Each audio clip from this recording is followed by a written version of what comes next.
Imagine being the strongest emperor of your time, yet losing to the demon queen and reincarnating into the body of an obese person in a world without cultivation. To make matters worse, in this world, gender roles are reversed, where women go out to work and men are responsible for taking care of the family and home. Our hero's current goal is to survive in this feminist world where women are true predators while regaining the cultivation he lost after reincarnating. To further complicate his situation, the woman who killed him and caused him to reincarnate in this world also followed him here. And like the Emperor, she is also looking to regain her power and have her revenge. Nevertheless, thanks to rigorous training, he manages to lose all the flabbiness and extra weight he had. However, this made him an even more desirable target for the women of this world, who pursue and compliment him in an almost savage manner. During a mission, he ends up discovering that women are not the only dangers in this world, as demonic monsters and martial arts still exist, albeit in a hidden form. Knowing all this, could our protagonist survive in this world of reverse roles?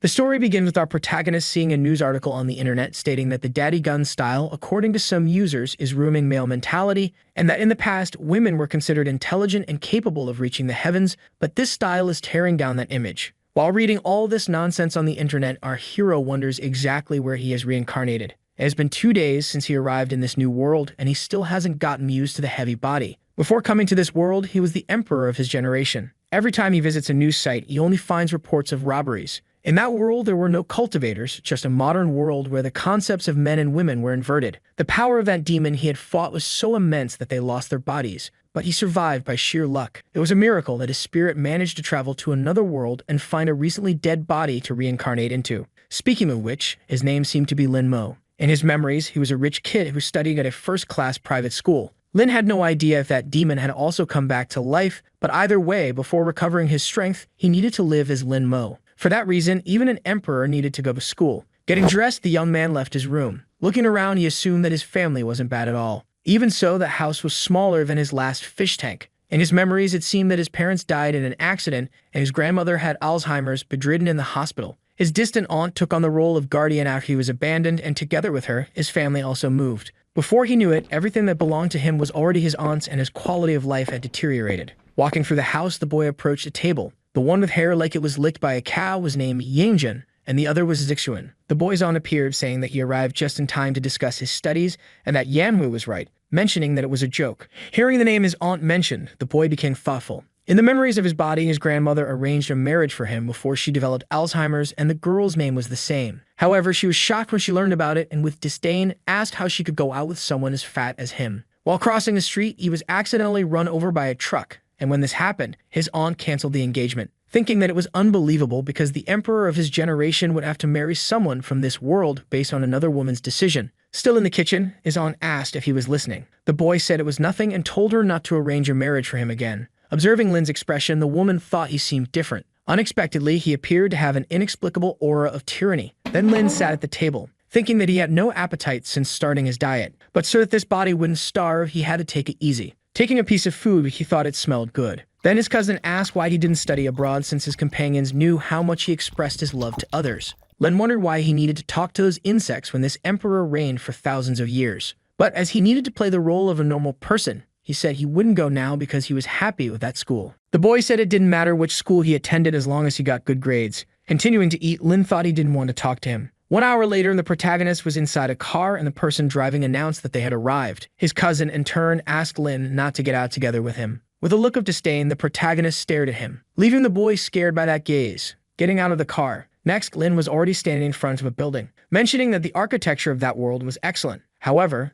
there were some issues. Each of those men stood out a lot as they were showing their pale legs, but at least the women seemed normal. In the background, 2 girls were talking about the protagonist's brother's legs, saying they were beautiful. With disdain, the boy thought that it was so unpleasant that it made him almost vomit. However, he should forget about that because he didn't know if that demon was still alive, and besides, he needed to strengthen his body before she appeared. While walking through the school, Lin found his classroom. In the background, someone seemed to mock the protagonist, saying his fiancée was there. His wife was sitting at the table while 2 girls were talking to her. Observing the protagonist, she didn't seem to like his presence. Lin thinks it was amazing how mortals could be so unbearable. The boy heads towards his desk, leaving Yanhui confused. While sitting, he wonders how he could resume his cultivation somehow. Someone grabs his shoulder, saying he should believe when he said he couldn't like her. Reality wasn't the same as on TV, mentioning that she seemed mature but should be deceived by the things she said. Remembering the girl, Lin thinks she should be that body's classmate. Continuing to speak, the girl questions how she could like a second-class person. Seeing Lin still silent, she supposes she had said too much,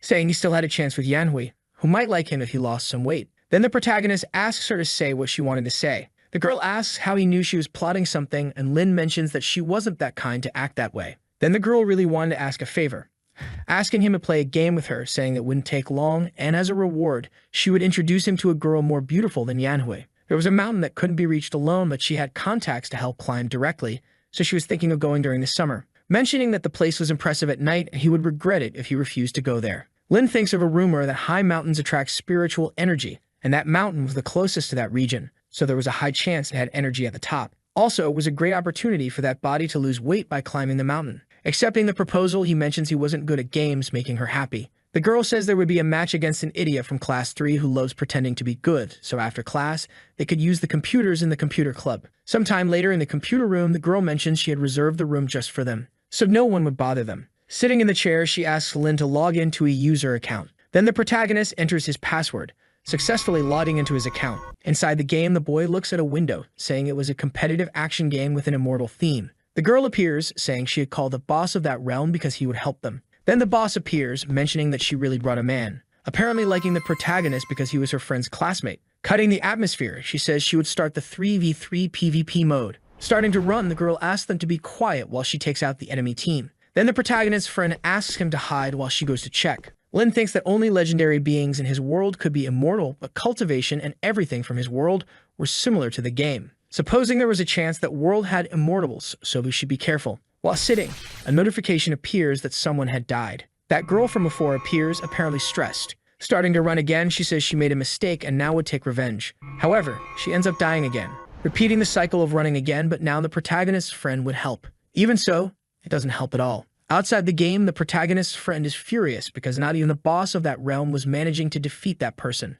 telling the protagonist to be careful because Flying Feather was on the way, but Lin was completely calm. While running, the boy thinks he had developed his fighting instincts for thousands of years, capable of using them even in games. During all that, the other team was still chasing the protagonist while two girls fawned over the person playing. Then the girl says he couldn't escape her. Looking back, Lin sees someone following him. Stopping running, he thinks he was an emperor and therefore had never been pursued. Noticing that Lin had seen her, the woman quickly hides. The protagonist in turn affirms that it was a quick reaction and that body couldn't win since in that game the attacks were hard to use. Outside the game, Lin seemed to use an ability. The woman observing the protagonist mentions that he was a novice who had no idea where he was. Therefore, that was a positive point as she approached the boy. Quickly, Lin uses the keyboard and mouse, launching an attack at the woman. Suddenly, he hits her and a notification of a dead player appears. On the other side, they were surprised that the protagonist managed to win. Standing up from her chair, Lin's friend says she didn't know he was that good. Noticing him still, she asks if he is okay.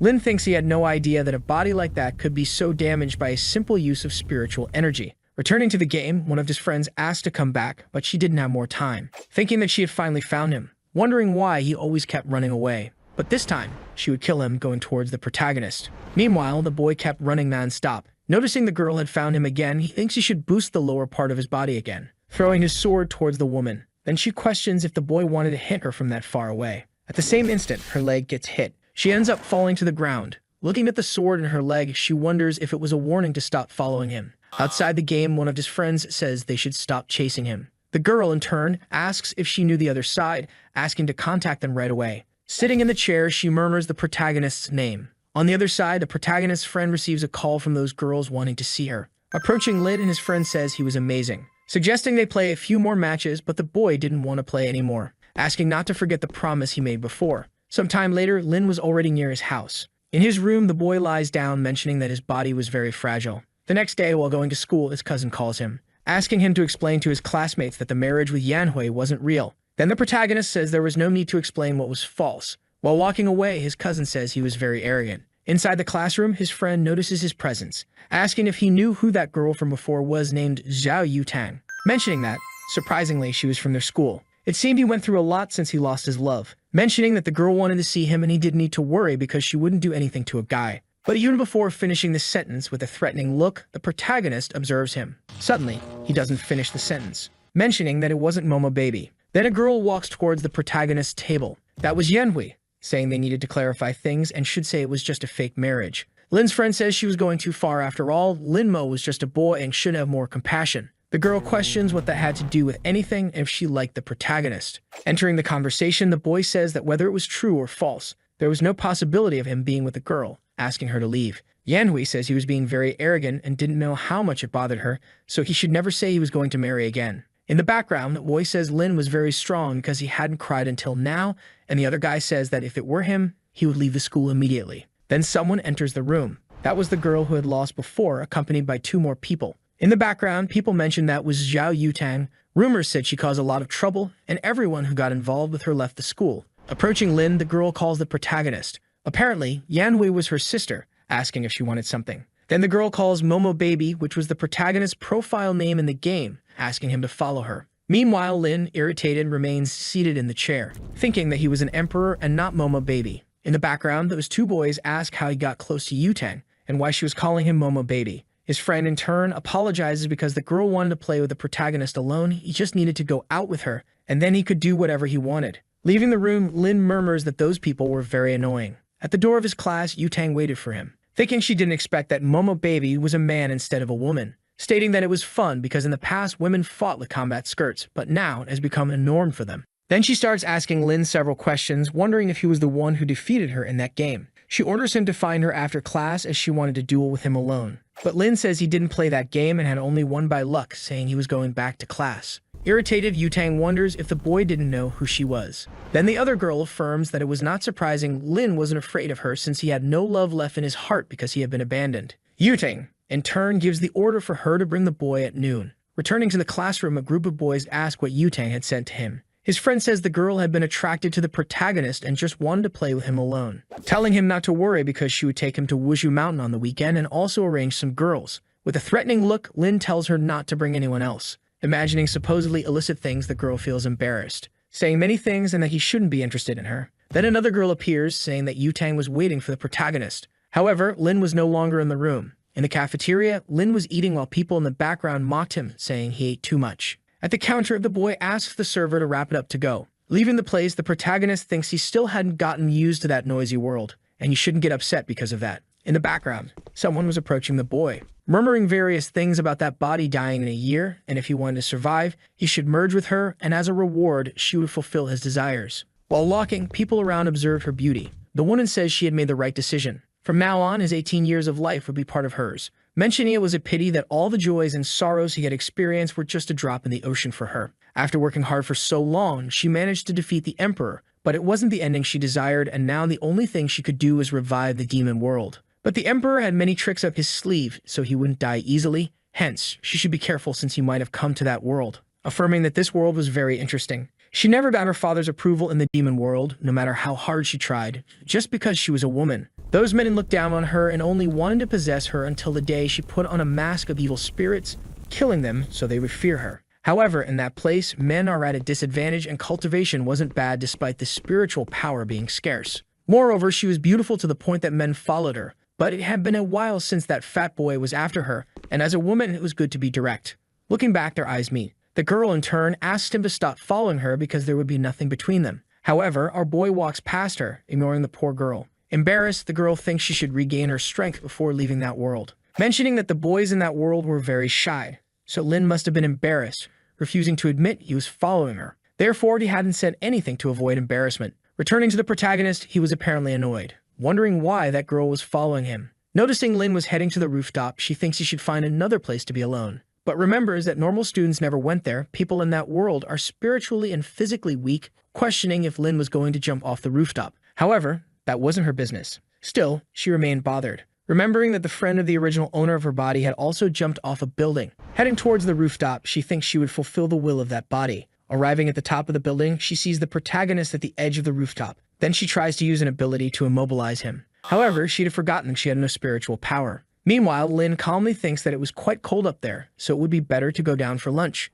Then the girl appears, asking the protagonist to wait. While grabbing his belly, Lin asks what she was doing. Lifting the boy, she asks the protagonist to come down, but she is surprised by the boy's weight, falling to the ground with him, where she ends up breaking a rib. On top of her, Lin says he didn't even have time to respond, questioning what she was doing. The girl says she was just helping because he was going to jump in an isolated place, thinking she had broken a rib because of him. Surprised, Lin thinks that the girl thought he was going to jump off the building, supposing it was because in that world men were fragile while women were strong, extending his hand to help her, asking her to control her imagination because he had only gone to get some air and had no intention of jumping off the building. Besides, he wasn't interested in her, leaving the girl embarrassed, telling him never to appear in front of her again. As he walks away, Lin thinks that woman had refused the help of an emperor without even knowing, and since she didn't want help, there was nothing he could do. Back in the classroom, his friend asks where he had been, mentioning that Yutang was looking for him and telling him not to leave after class. The protagonist in turn says it was all her fault, so she should solve it herself.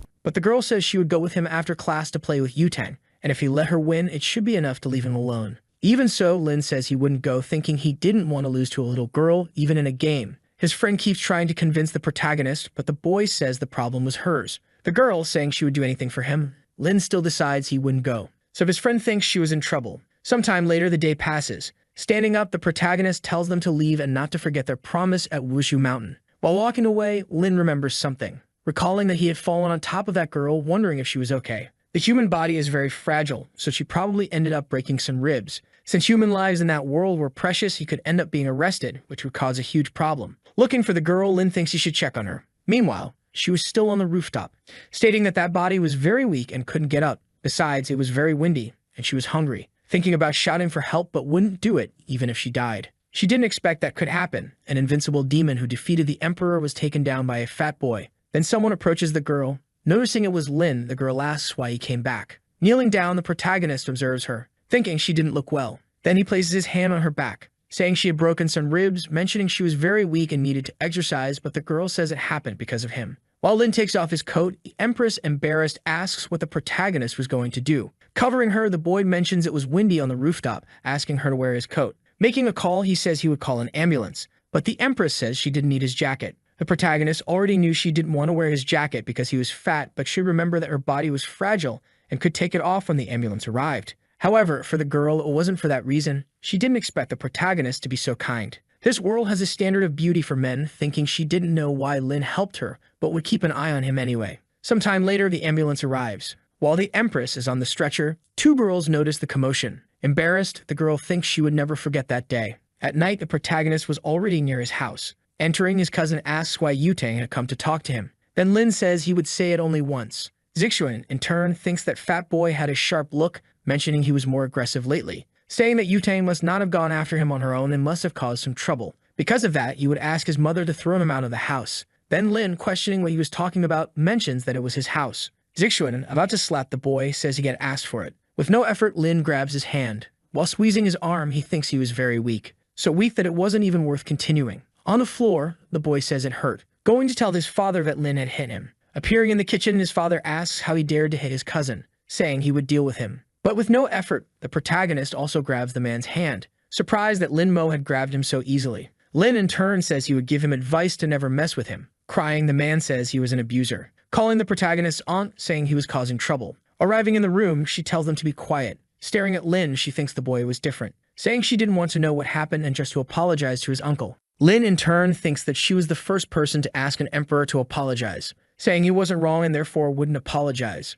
However, she says that if he didn't apologize, he wouldn't receive his vacation allowance, but the boy says he didn't need it. Entering his room, Lin wonders if she was talking about money, remembering that without it, he wouldn't be able to go to Wushu Mountain. He had nothing to sell in that house and no savings. Thinking of selling some clothes and shoes, Lin opens his computer, surprised that a buyer responded so quickly. 3 girls in the comments of the post were asking personal questions and if the items still had his scent. Surprised, the protagonist thinks he was never afraid, not even of demons, but those women scared him. Even so, he would sell to make money. Wondering why money was the first problem because he should first regain his strength. The body is the foundation of cultivation, and if he could absorb spiritual energy, money wouldn't matter. A few minutes later, the boy was completely exhausted, and without spiritual power, the body couldn't handle it, so he had to forge his body from scratch. Then he receives a call from his friend, saying she wanted to talk about Wushu Mountain, mentioning that her friend said he was going there and asked if it wasn't better to go another day. Lin says it wasn't a problem and they could go anyway, so the girl says the bus would leave in the morning, so he shouldn't be late.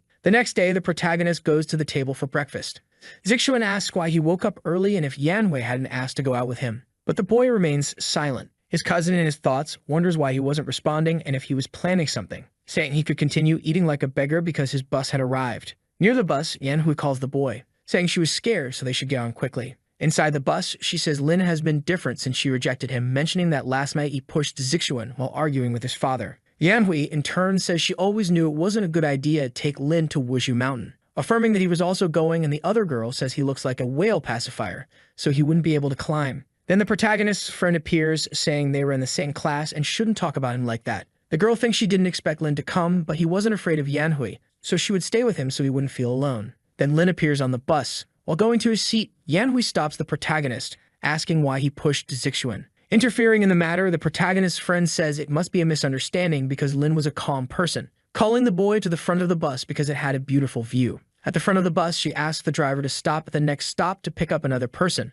The protagonist, in turn, hopes that when they reach Wushu Mountain, he wouldn't be disappointed. Looking to the side, he notices a girl riding a motorcycle, stopping the motorcycle in front of the bus. Suddenly, the bus is forced to brake. Removing the helmet, it was Yutang. The protagonist's friend gets nervous, fearing she stopped the bus to go after Lin Mo. Leaving her seat, she says she would talk to her. Questioning what she was doing there, Yutang says she was looking for that fat boy. Observing Lin, the girl mentions that if it weren't for his size, she would never have noticed him. Then everyone starts laughing at the protagonist. Yutang says he shouldn't go to Wushu Mountain and that it was better to go with her to play video games. And if he did that, she could make his wife return to the relationship. But the boy didn't want to know about it, asking her to leave him alone. Then Yutang asks if she was bothering him, thinking that if it weren't for him, she would never have lost even once in her life, questioning if he would go with her or not. Then Lin seems surprised, noticing that the girl's necklace had a bit of aura, thinking that his refining technique was a bit poor, but that was something difficult to craft in that world, wondering if cultivators still existed, saying he would play with her after climbing the mountain. Then the protagonist's friend suggests they all go to the mountain. Yutang asks if Lin was really willing to climb that place. It seems he wasn't popular and was fat, so she would watch him try to climb that mountain. Meanwhile, another guy appears, saying he has a seat next to him, suggesting she sit beside him. But the girl doesn't care and calls one of her friends to take care of her motorcycle, asking if Lin had that game because she wanted to play with him now. However, the protagonist says that if he won, he wanted something in return. Accepting the offer, Yutang says that if she lost, he would have to be her servant forever, ignoring another guy while talking to Lin. Then the other man asks Zixuan if Lin was good at games and why Yutang insisted on playing with him. Zixuan, in turn, thinks he has no idea what's going on and the protagonist is a nuisance. Back to Lin, the boy was playing that game with Yutang again. Noticing an opening, he prepares an attack. Yutang is surprised because he was attacking at high speed. Taking the hit head-on, the system informs that Momo Baby is the winner. Outside the game, Yutang still can't believe she lost, asking how he managed to have such incredible precision. But the protagonist says every move of his was calculated, and that game is very easy. Then the girl thinks he was a genius, but little did she know he used his cultivation to stimulate his brain. Since Lin had won, he should ask for what he wanted. Lin, in turn, asks for 10,000 in cash. Yufeng asks if that was all because she could make his ex-fiancé come back to him, and if he was willing, he should become her training partner from today. Ignoring the girl, Lin still asks for the transfer, thinking he had secured the money to forge that body. Taking out her phone, Yutang makes the transfer. Moreover, she adds her phone number, so he should answer if she called. But he shouldn't call her or give her number to anyone. The protagonist thinks that even as an emperor, he didn't have such arrogance as hers. Standing up from the chair, the girl says there was very little space, ordering Yanhui to move to the front, making the girl nervous, thinking she was doing that after so much effort to sit next to Zixuan. Standing up, Yutang tells her to hurry up. Yanhui thinks about scolding her sister but can't do it in front of everyone. Then Zixuan says that Lin wanted to say something to her, so she should see what it was. Standing up, the girl goes towards the protagonist. In his thoughts, the boy is happy because he could sit next to Yutang. Trying to introduce himself to the girl, Zixuan only gets a sharp rebuke from Yutang, telling him to shut up, thinking that if she knew that boy was so insufferable and wore so much perfume, she would have preferred to sit with the protagonist. Arriving at Wushu Mountain, the students are surprised by how high the place is. Then the protagonist's friend tells everyone to follow her and not lag behind. Half an hour later, Lin Mo, observing those boys, thinks they were much worse off than he was. When he managed to recover his powers, he would punish them every day for centuries. The protagonist's friend, noticing that no one was there to help him, thinks she couldn't assist him because if someone saw her with him, she might get strange looks. 20 minutes later, Lin Mo was still climbing the mountain, thinking he couldn't go any further because he had the least endurance in the group. Those boys seemed delicate, but were actually quite fit. Noticing that Lin couldn't continue, his friend thinks that since she brought him to that place, she should help him. Asking if the boy needed help, but Lin Mo says she could go on her way, because he could still continue. Thinking that this exhaustion was nothing compared to the things he went through in his previous life. The protagonist's friend wonders why he was making such an effort for that, saying she would go ahead, and if he couldn't climb anymore, he could let her know. People in the background are surprised because the protagonist had already climbed halfway. The other boys, already exhausted, couldn't continue. While thinking about giving up, Lin Mo, determined, continues to climb. Near the top, the protagonist notices a group of people returning. The other girl is surprised because he managed to get there alone and was very resilient. The protagonist's friend, saying it was very high, suggests they go back and go to a restaurant. However, Lin says they could go because he would reach the top. Irritated, his friend questions if he wanted to die, but the other girl says to just let him go. 20 minutes later, the boy finally reaches the top of the mountain. Yutang, who was already at the top, is surprised that he actually managed to climb. But it was a pity that he lagged behind most of the time, and when he reached the top, the others had already returned, and he had been alone the whole time. Looking up, the boy observed the stars. Thinking that up there had a lot of ki, although it was not enough to recover his power, at least he could start training. With this, he would get ahead of that venerable demon. As long as he had the opportunity to train, no matter the time, he would always come back up there. Then Yutang touches his shoulder, asking what he was doing, and the protagonist says he was just looking at the view. The girl thinks he is very annoying and doesn't talk much, and the protagonist, in his thoughts, asserts that in his world as an emperor, he would have killed her many times already. Then Yutang tells him to come down because that place was hers now. Lin mentions that he was very tired, so she should help him down. Yutang says she wouldn't bother him anymore that day, handing the protagonist a snack. From now on, he would be her companion, and since she was bored, she would go down first. Opening the wrapper, he realizes it was leftovers from the girl's snack, mentioning that in his previous life he had eaten many beast carcasses, so that was nothing. Sitting down to meditate, the boy thinks he should start by cleansing the marrow. Sometime later, it gets late. The protagonist's friend on the phone with him asks if the boy really wasn't coming back. Lin Mo says that place was pleasant, so he would stay during the holidays. Fiddling with his phone, he thinks he should notify his aunt. Calling her without any ceremony, he already informs her that he would be away for a few days during the holidays. Ending the call, the receptionist asks what he could do for the protagonist. Then the young man asks how much an individual room costs for 2 months, and the man says it was 8,000 yen. Thus, Lin Mo continued his training during the holidays, day after day, climbing the mountain non-stop. The training was rigorous, but the fruits would be worth it. Then 2 months pass, and the protagonist's friend says she was arriving and if his bags were ready. Thinking that she couldn't talk to him during the holidays, and because of that, Yutang was always bothering her. So she had to take him to Yutang no matter the circumstances. Meanwhile, Lin Mo looks at himself in the mirror, thinking that after 2 months, the spiritual energy in his body was still weak. Appearing like a complete Giga Chad, he says he should still continue being a mediocre student. Sometime later, the protagonist's friend says she finally managed to find him. But when she looks at the boy, she is surprised by his beauty. Supposing she had mistaken the room, imagining having a family with that man. With a remorseful look, the protagonist notices the girl staring at him. Embarrassed, she starts to leave, thinking the protagonist must think she was a pervert. Then Lin asks where she was going because she wasn't mistaken. The girl, in turn, asks if he was a friend of Lin Mo, but he says he was Lin Mo. However, she doesn't believe his words, supposing they had the same name. But the protagonist says he had just lost some weight, asking why she was so surprised, although the boy had changed drastically. Everything about him was completely different. Grabbing the bags, Lin says they should go. Then the girl thinks that from his cold look and way of speaking, he was definitely Lin Mo, thinking she wasn't dreaming and the boy had changed a lot, affirming that it was worth not treating him badly in the past, asking him to carry her backpack. However, another girl appears, offering help to the protagonist. Quickly, his friend approaches the car, opening the door for the young man. Inside the car, she mentions that he now looked very handsome, asking if he had been climbing the mountain all this time. His efforts certainly paid off, and when Yanui saw him now, she would regret breaking up with him. So now many girls would be kind to him, but he had to understand that it was all falsehood, so Lin asked her to just shut up. Afraid, his friend wonders if the protagonist hated her for not climbing the mountain with him. If she had been kinder before, he might have fallen in love with her, and they would have a perfect love. However, there was still an opportunity because she was still the closest to Lin, saying that he must have been through a lot and that they should go out to eat something, but the boy just wanted to be taken home. Sometime later, the young man was already at his house, and his friend says she would see him in a few days. Then the other girl asks if she wasn't going to take the protagonist to see Yutang. But Yunshu says she wouldn't take him anymore, thinking she couldn't take a beautiful lamb to the wolf's den. The only thing she needed to do was use Lin's account to play.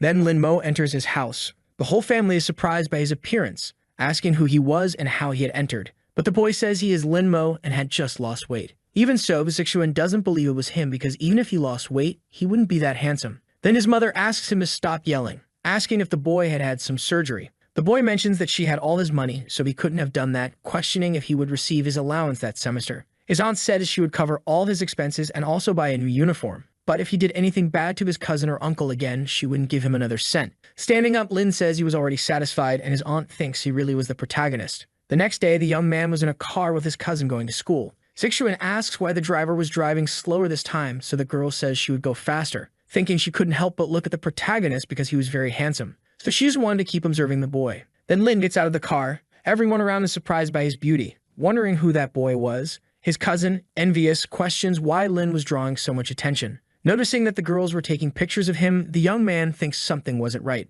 Soon after, he enters his classroom. Heading to his seat, another girl wonders if he was a transfer student. Lin, in turn, thinks he had just lost weight, but just because of that, he was already a little better than normal. However, he usually wouldn't attract so much attention, wondering if it was because of his aura. At the classroom door, a commotion was happening. Yutang, holding the protagonist's friend, says she would give her 3 minutes to bring that fat boy to her, but Yunshu says there was no fat boy anymore. The girl mentions that she would regret it if she continued lying, so Yunshu says she would tell her where Lin was. Pointing to the protagonist, she says he was Lin who had lost weight over the holidays. Observing the boy, Yutang seems not to believe it. Furious, she says that guy could never be Lin, but Yunshu is telling the truth. The protagonist in turn says the girl wasn't lying, saying she would train with him whenever she wanted and to meet after class. Then Yutang asks who he was. Again, Yunshu says he was Lin and had lost weight over the holidays while climbing Wuzhu Mountain. In her thoughts, Yutang wonders if it really was the boy, questioning if it really was that fat boy while the boy asks her not to call him that anymore. Noticing he had the same voice and behavior, she affirms that he really was Lin,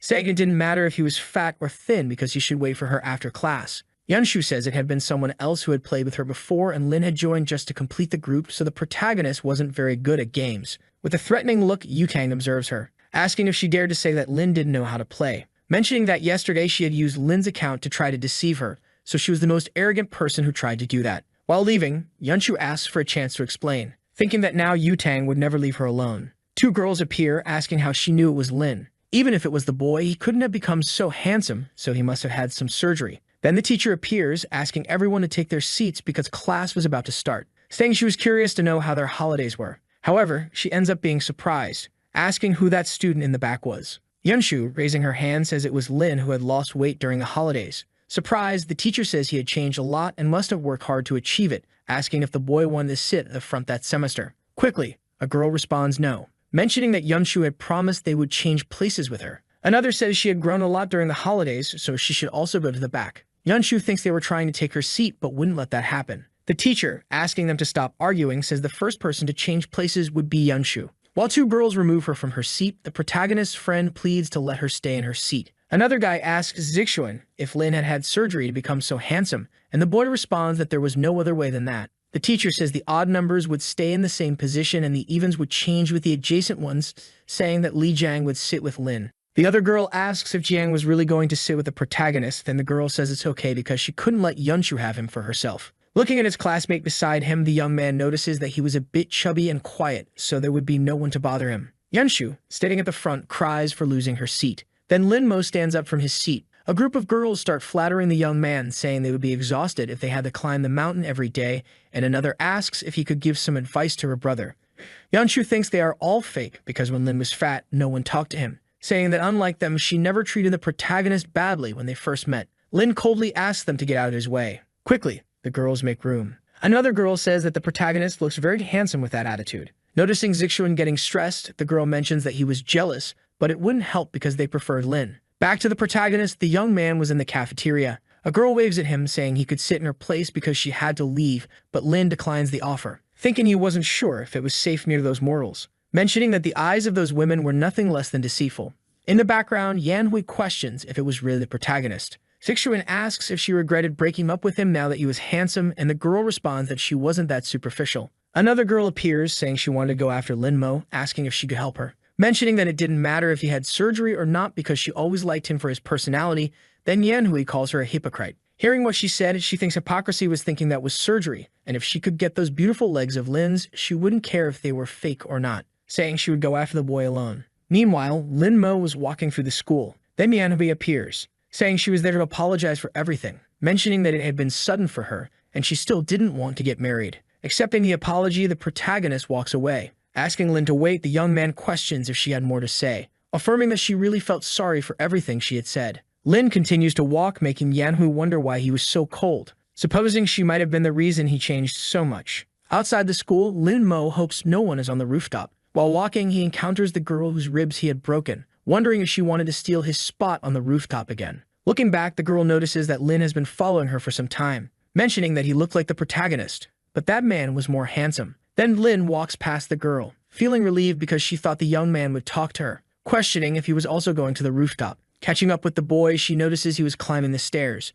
Quickly passing him, she heads to the front. Noticing that the girl was in a hurry, he wonders if she really wanted to steal his spot, questioning how a mere mortal wanted to do that. Their eyes meet and each perceives the other's intention. Quickly, they start running to secure their places. The girl thinks the protagonist was very annoying, questioning if he shouldn't behave like a gentleman. Also, how could he run so fast, mentioning that she wanted to give him an advantage, but if she lost, it would be a disgrace for the women of that world. Meanwhile, a girl watches the commotion. Back to the two, the girl asks why Lin was running, and the young man asks the same of her. Then she questions why he wasn't running after her, but the young man says he would never do that. Irritated, the woman says not to talk to her like that. A boy like him who didn't care about ladies could never get married. Lin Mo wonders how an emperor could think about marriage, a man of high status from a generation of great emperors, responding that she wasn't kind either because she was fighting just for the rooftop. Arriving at the rooftop door, they block the entrance. Suddenly, they start fighting to see who gets there first. Lin, in turn, thinks he would have to use brute force to clear his path, which ends up with him grabbing the girl's chest. She ends up feeling embarrassed. The protagonist, also embarrassed, feels that sensation, quickly reaching the rooftop first, saying that from now on, that place belonged to him. The girl questions how he dared to do that and if he knew who she was, mentioning that just now he had done that. Saying he had touched her, the protagonist approaches her, giving a slap to the poor girl, affirming that she had touched him first, thinking that he almost forgot that men in that world were fragile and couldn't act carelessly. Then the girl calls the protagonist shameless. Taking out his phone, Lin says if she didn't leave, he would call the police. The girl, in turn, says she was already getting angry. Recording the woman, the young man asks her to say what she had said before, but then she seems to remember something, recalling that women who hit men in that world were despised. And if she were caught doing that, she wouldn't be able to attend that school anymore. Thinking that he had taken advantage of that to hit her, even if he said it to someone, it was certain that the one who would be believed was the protagonist, saying that this time he would leave, but next time he wouldn't lose, claiming that it was very complicated to deal with men. Lin thinks she was happy to have gotten out of that situation, mentioning that the girl was very annoying. Remembering that there was an update on the news from this morning, she grabs her phone. Looking at the news, she ends up surprised. The news reported numerous chickens on a farm that were suspected of being infected with a virus, which ended up turning them into dried corpses. Observing that chicken, Lin Mo seems to recognize it, remembering that the demon from before had a sword that would suck any creature that touched it down to the bones. But in her final battle, that sword had exploded, and then her own sword also exploded trying to protect her, sending her to that world. Wondering if that demon was really dead. Since to become immortal, Lin had to follow the path of heaven, but in exchange, she only had to kill people to gain her power. That's why she needed to investigate what was happening. Sometime later, it was already sunset. As Lin was leaving, the girls were still fawning over the protagonist. Yunshun appears, saying she would accompany him to Yu Tang's house, but Lin Mo says it's not necessary. Even so, the girl insists on going, mentioning that Yu Tang and her sister were very dangerous. She tells the story of a time when a boy was tricked by his classmates and ended up with a tragic fate. However, the boy thinks he doesn't want to go to that place, asking Yunshun not to get too close to him, but the girl says he's interpreting things wrong. Entering, she's surprised to ask if he wouldn't see Yu Tang again, and the boy says he has more important things to do. Yunshun questions if he didn't know that she had been looking for him all summer, and the young man says they would discuss that later. The girl, in turn, asks him not to worry because she would explain everything to Yu Tang the next day, remembering that if she helped him, Lin might end up thanking her. Meanwhile, the young man was in a car, thinking that the farm was outside the city, and if that demon was there, he would eliminate her even if it damaged his soul. Sometime later, Lin Mo arrives at the location, thinking that he still had little soul left, but it would be necessary to use it. He apparently starts to use some magic. Looking at a house, he notices demonic Kai, thinking that it was extremely strong, assuming that demon had really survived. Looking to the side, he notices someone approaching. A person says they had seen the protagonist from afar. Taking off a helmet, it was Yu Tang asking what he was doing in the middle of nowhere. Lin, for his part, wonders how she got there, thinking it couldn't be a coincidence meeting in the middle of nowhere. She says she called a taxi to take her home, but on the way, she realized it was taking her out of the city, so she decided to get out of the car. Irritated, the girl asks if he still thinks he's that ugly fat guy from before. Now that he's handsome, he'll meet plenty of girls who only think with their lower brains. Mentioning that handsome young men are the main targets when it comes to trafficking, she says he shouldn't forget to warn someone when he gets into trouble. Asking him to hold her helmet, she says she's going to call the police, asking if he remembers the car's license plate, but the boy replies that he doesn't. Then the girl says she's going to deliver some messages and will be right back. Lin, for his part, thinks that Yu Tang was just immortal, but could also track demonic energy. Then he realizes she has returned. Mentioning that losing weight was causing her problems, she asked him to hand over her helmet, Putting it on her head, she says she didn't want to get into trouble. However, she feels embarrassed, thinking that the boy was more handsome than those motorcyclists on the internet. Lin wonders if that was a protective helmet, and the girl thinks he really was handsome, questioning how she had that ridiculous idea, mentioning that it was her customized helmet, and if she broke it, she would give it as a prize to the mean girls, saying that it only gives her a headache. Looking where the girl was heading, he notices it was exactly where the demonic energy was. As he was worried, he would go see what was happening. Returning to Yutang, the girl seems to pass through a place she shouldn't, where an old woman notices her, questioning who the girl was looking for. Quickly, Yutang pulls out a gun, saying she had a lot of courage not to run when she saw her. Desperately, the woman says she shouldn't place a prank because it was against the law. Then Yutang asks if she knew the demon cultivator's law, but the woman says she was just a chicken farmer. Stealthily, she draws a dagger from her sleeve. Yutang, perceiving the woman's intention, fires her weapon. With her arm bleeding, the woman begs not to be killed. The girl mentions she was a good actress, but would have to be better to deceive her, using a spell that turns her weapon into a sword. Even so, the woman insists she was not a demon cultivator and had nothing to do with that incident. Yutang says she is now only capable of refining chickens, but in the future could be refining people, mentioning she had little cultivation time, but was better than a monk. Then the woman asks how she didn't notice that, saying she would go further if she refined her. Yutang says that was encouraging, quickly advances on the demon, stating that the result wouldn't change,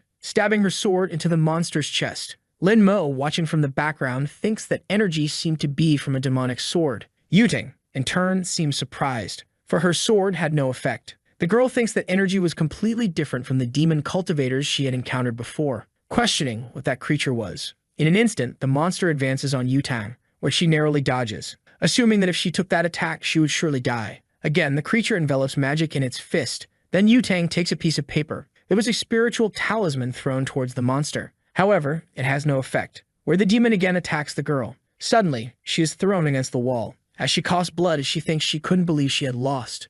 At that moment, the protagonist appears to defend the girl, who asks what he was talking about because he should leave that place. Lin asks to speak politely, but Yutang orders him to leave. Quickly, the young man seems to use a skill, where the demon stops moving. Yutang, surprised, asks why it stopped, but Lin says it was nothing special, for it was he who was there. While fleeing, the demon falls to the ground. Before the monster, a giant aura surrounded the protagonist. The girl mentions that the pressure was very strong and she couldn't breathe, wondering who Lin really was. Meanwhile, in another place in Gyuyuan in the city of Liu Bei, a man says that Tao was what gave birth to heaven and earth, encompassing all things. Then the man seems surprised, questioning why the bell was ringing and if it shouldn't only happen when there was a great event in the world. With the master kneeling, his subjects ask if he was okay. Then the man says the father of Tao had just reincarnated. Returning to the protagonist, the boy asks where that demon was. However, the creature had already lost all its spirit, mentioning it was just a fragment of the sword. Even so, it didn't matter. Using a skill, the young man seems to absorb that spirit, thinking it could be a trap by the demon to reveal his location, but was a good item to cultivate when his demonic nature is eliminated.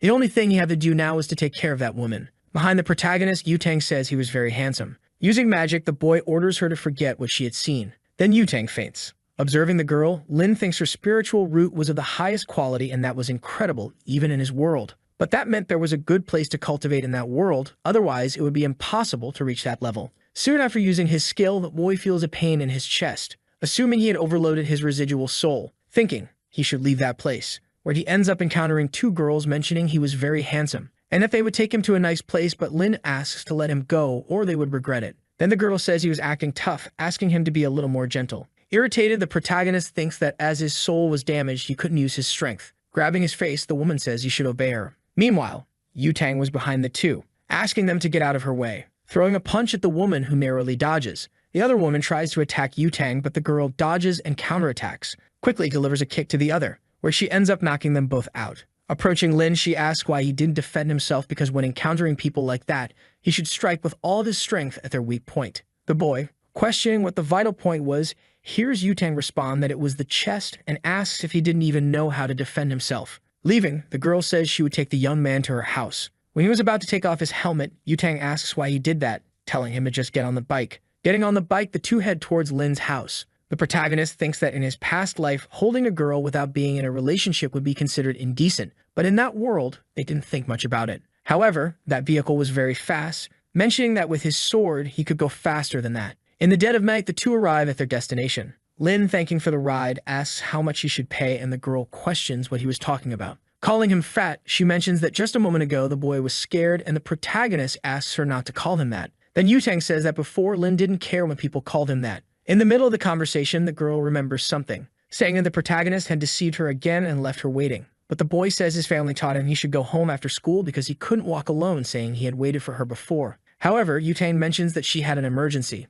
Then her phone starts ringing. Answering the phone, Yutang asks if everything was already done, affirming that the target had a very powerful evil Kai. Mounting her bike, she says she had something to do. While heading to her destination, the girl stops at a corner, thinking that the protagonist's shampoo scent was bothering her. Returning to Lin, the boy thinks he needed to recover. Then Zixuan calls him, questioning if he was causing trouble with Yutang again. Yanhui, in turn, says the boy didn't know how to control his words and was trying to say that Yutang was a bit stressed. Lin, ignoring the two, continues heading towards his house. Inside his quarters, the boy sits next to his door, assuming that if he continued using his power, he could end up damaging his foundation. At least he got a sword fragment that he could use to cultivate. Soon after, someone knocks on the door. Yanhui appears, saying she wanted to talk to the protagonist. Noticing she wasn't with Zixuan, he thinks the girl wanted to be alone. Then Yanhui says it wasn't just about appearance, but the more time she spends with her cousin, the more she realizes she liked the protagonist. That's why she wanted to apologize for everything she had done, asking if his grandmother wouldn't want them to get married. Before she could continue talking, Lin closes the door. The girl, begging, asks him to believe her, saying they would get married. However, as Lin was an emperor, he didn't want to lower himself to that level, thinking that he thought he had already reached the maximum level of spiritual formation, but still had a long way to go.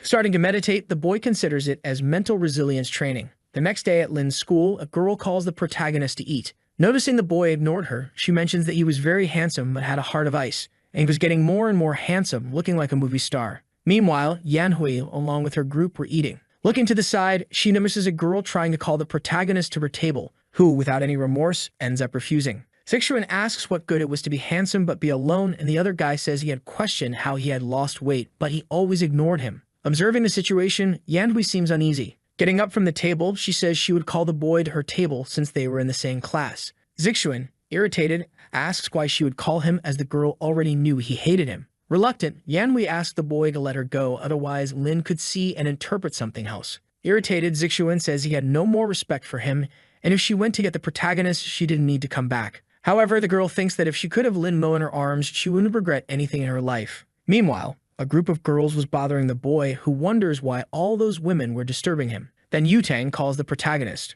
ordering him to immediately go to her table. The boys, observing the commotion, suppose that Yutang supposedly liked Lin. Yanhui, desperate, thinks that girl was the worst who could take Lin's attention. The boy, in turn, can't believe that woman was still calling him fat. Looking to the side, he finds that girl from before. Quickly, he starts walking, remembering that there was a possibility of her stealing his place on the terrace. As the young man walked, Yutang noticed the boy in a hurry. The girl next to her said that Lin had become very arrogant after becoming a bit more handsome, asking who he thought he was. Furious, Yutang sent a message to the boy saying she would kill him after class. Back to Lin, the boy was approaching the terrace. However, that woman was already in his resting place, saying that since she arrived first, Lin should leave. Refusing to leave, the young man mentioned that he had won the race before, so that place belonged to him. The girl said she had let him win because he was a man, asking if he thought she would lose. Then the boy suggested they go downstairs to bet on another race to settle it once and for all. Irritated, the Empress said that the boy only knew how to run and asked if he had any other skill besides that because if he continued that way, he would never get married.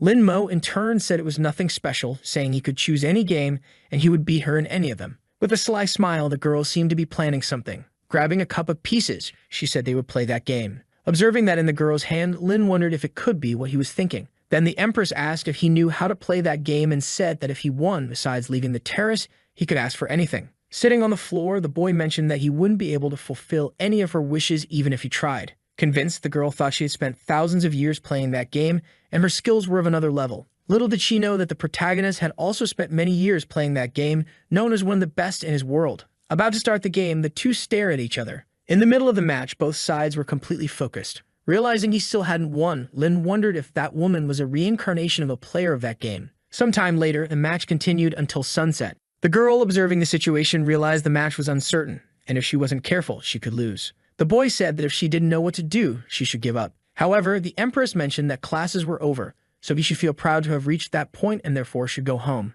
Right after, Lin's phone started ringing. Thinking he could never give up and would only leave that place with a victory. The girl, in turn, couldn't stand the noise of that phone anymore. Taking a picture of the board, she mentioned they could continue the match the next day. However, when she was about to get up, she felt a shock in her leg from sitting for so long, where she unintentionally fell on top of the protagonist. Lin, in turn, felt a very cozy sensation. A moment later, the girl was completely embarrassed, saying she couldn't believe it. Then Lin slapped his forehead, saying that next time she should keep her magical spheres away from him or he would call her a pervert. The girl thought it was already the second time he had hit her, and when her strength returned, she would make him regret it. But during the night, she would study tactics to win her match. Outside the school, Lin Mo picked up his phone to answer the call, realizing it was Yu Tang calling him. Furious, the girl questioned why he didn't answer and where he was, ordering the boy to go to the school gate. The young man thought that Yu Tang spent most of her time at school playing games and even so had a high level of cultivation, so he would find out today what her secret was. Near the gate, Yu Tang asked why he took so long, questioning the reason for staying at school after skipping all classes. However, he said he was just sleeping, leaving the girl surprised, saying she had come to pick him up for a rematch in that game. Handing him a helmet, she told him to get on the bike. A while later, the two arrived at Yu Tang's house, and the protagonist was surprised that the place was so big. As they walked through the house, Yu Tang asked him not to touch anything. Looking around, Lin Mo thought that the only thing in that place was games and there was nothing about cultivation. The girl, in turn, questioned if the boy wasn't worried about being in that place, because a woman had invited him to her house and the boy didn't ask anything. Then the protagonist asked if she intended to do something to him. Mocking the boy, she mentioned it was a good idea because now he wasn't fat anymore, and it wouldn't be a bad idea. Without any compassion, the boy struck her in the belly, ordering her not to touch him. Seeing the damage he had done, the young man thought he didn't know that martial art was so good because it could knock out a cultivator in seconds. Getting up, Yu Tang said she was just kidding, but the protagonist said he didn't like that. Irritated, the woman announces that they will play more than 300 rounds, thinking she would defeat the boy and make him pay for everything he had done. Sometime later in the game, Lin Mo wins a round against the girl. Then he wins 2 more times. That cycle continued countless times without a single victory for the girl. With her head down, Yu Tang realizes she is losing 47-0. Standing up, the boy mentions he needs to go. Stealthily, he seems to place something under her table. Asking for one more game, Yu Tang says he could stay at her house, but the young man says they will continue another day. Saying she would take him to his house, Lin Mo responds that he will take a taxi. The thing the protagonist had placed under the table starts to fall. Seeming to come to life, it begins to move. Meanwhile, in some building, Yanhui in her room was thoughtful about Lin skipping afternoon classes, wondering where the boy had gone. Then she receives a call. Someone asks her to check the group messages because something unbelievable had happened. Looking at the messages on her phone, she sees a photo of the protagonist with Yu Tang. Irritated, the girl starts knocking everything off her desk, questioning how she dared take her Lin Mo to her house, wishing that woman would have a motorcycle accident. However, cursing her wouldn't help anything. Then a purple crystal asks if she wanted revenge. Looking around the room, she asks who was there, asking them to show themselves. However, the crystal says its identity is irrelevant. Then a malicious face appears, saying it could do whatever she wanted. Yanhui, in turn, asks if that monster was a witch from those novels. Embarrassed, that creature thinks the woman had nothing in place of her brain, saying it was the #1 divine sword of the immortal world that ended up shattering, and if she helped it recover, it would make her immortal. Without even thinking, Yanhui accepts the proposal, asking for help to become immortal. At that moment, that creature seems to cast a spell on the girl. A purple crystal appears on Yanhui's forehead, and the monster orders her to open her mind, letting it merge into her body. Asking why she didn't feel any power, the spirit questions what she desired. Suddenly, the girl asks to be taught hypnosis, and the monster mentions there were countless skills like that. In her thoughts, Yanhui supposes that with that skill, Lin Mo would be entirely hers. Meanwhile, the protagonist is riding in a taxi, thinking he couldn't use his powers recklessly and that Yu Tang should reveal her secrets. Quickly, the boy seems to make a hand signal. At Yu Tang's house, that doll received a signal. Observing the girl, he notices she is playing. Questioning if Yu Tang was a fake cultivator, wondering how she reached that level. Furious, Yu Tang can't believe she lost to a stinky fat boy.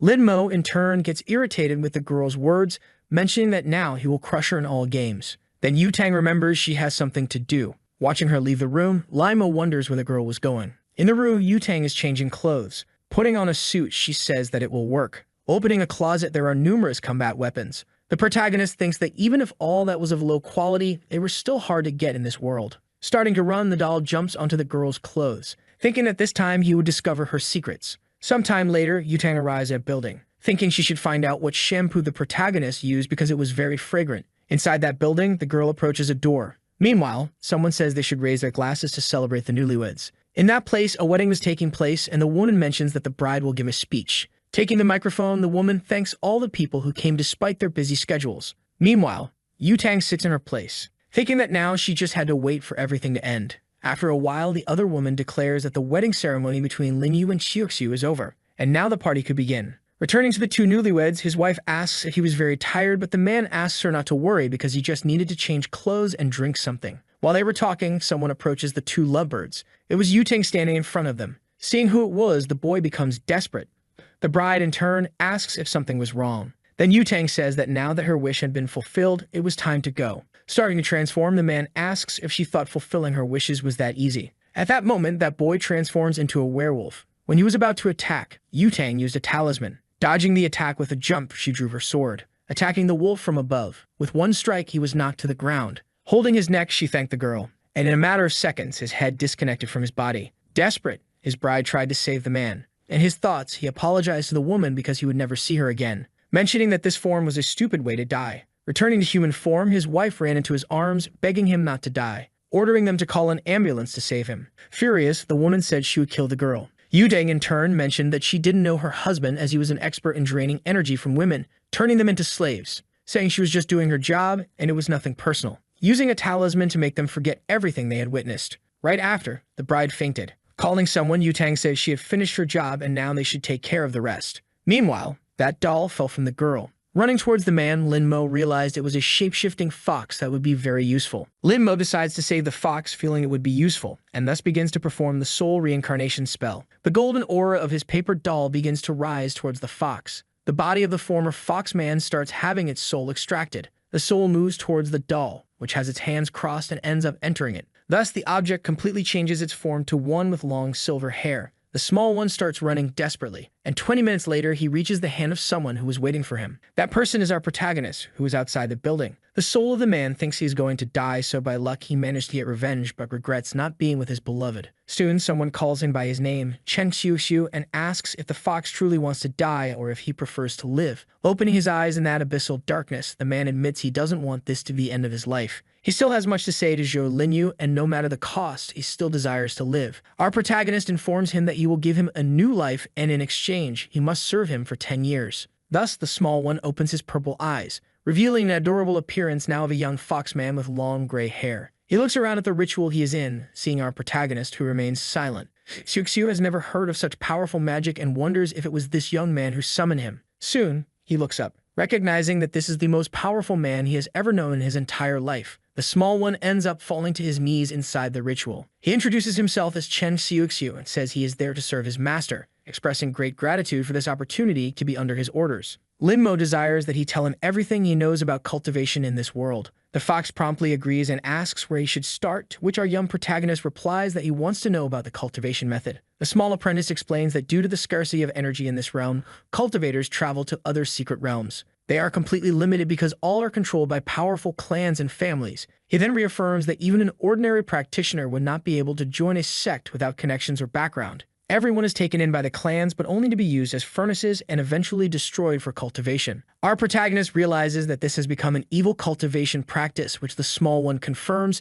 stating that this logically happened due to the lack of energy. And logically, the cultivator community has always hunted down the users of these evil sources. Our protagonist asks if they resemble the cultivator Zhao Yutang. With a brief smile, the fox confirms and then says that this girl is not only the most talented, but also from the Zhao family, one of the 3 great families. The other one questions whether there is an immortal realm, to which the small one says he does not know. Quickly, the young man shouts and asks to visit his beloved during these 10 years of service, to which the protagonist agrees but instructs him never to reveal himself. Completely proud, he never imagined he would find such a generous master and accepts that it is very easy to please the immortals. But the next day, he ends up being impressed while inside a backpack. He realizes that his master is actually someone completely unexpected, being an ordinary high school student, but he then thinks that he must be some sort of boss of that place. The fox thinks that our protagonist is incredibly popular and that all the women are staring at him. Assuming that our hero is the ultimate person, he thinks that if he were a woman, he would also be hitting on our protagonist. But completely clueless, he wonders what the young man has in mind since he can't go a minute without thinking about illicit things. Soon, our protagonist arrives at his seat, but he notices something strange. Some snacks are there underneath. Lin Mo wonders if it's from that annoying friend of his named Song Yunshu.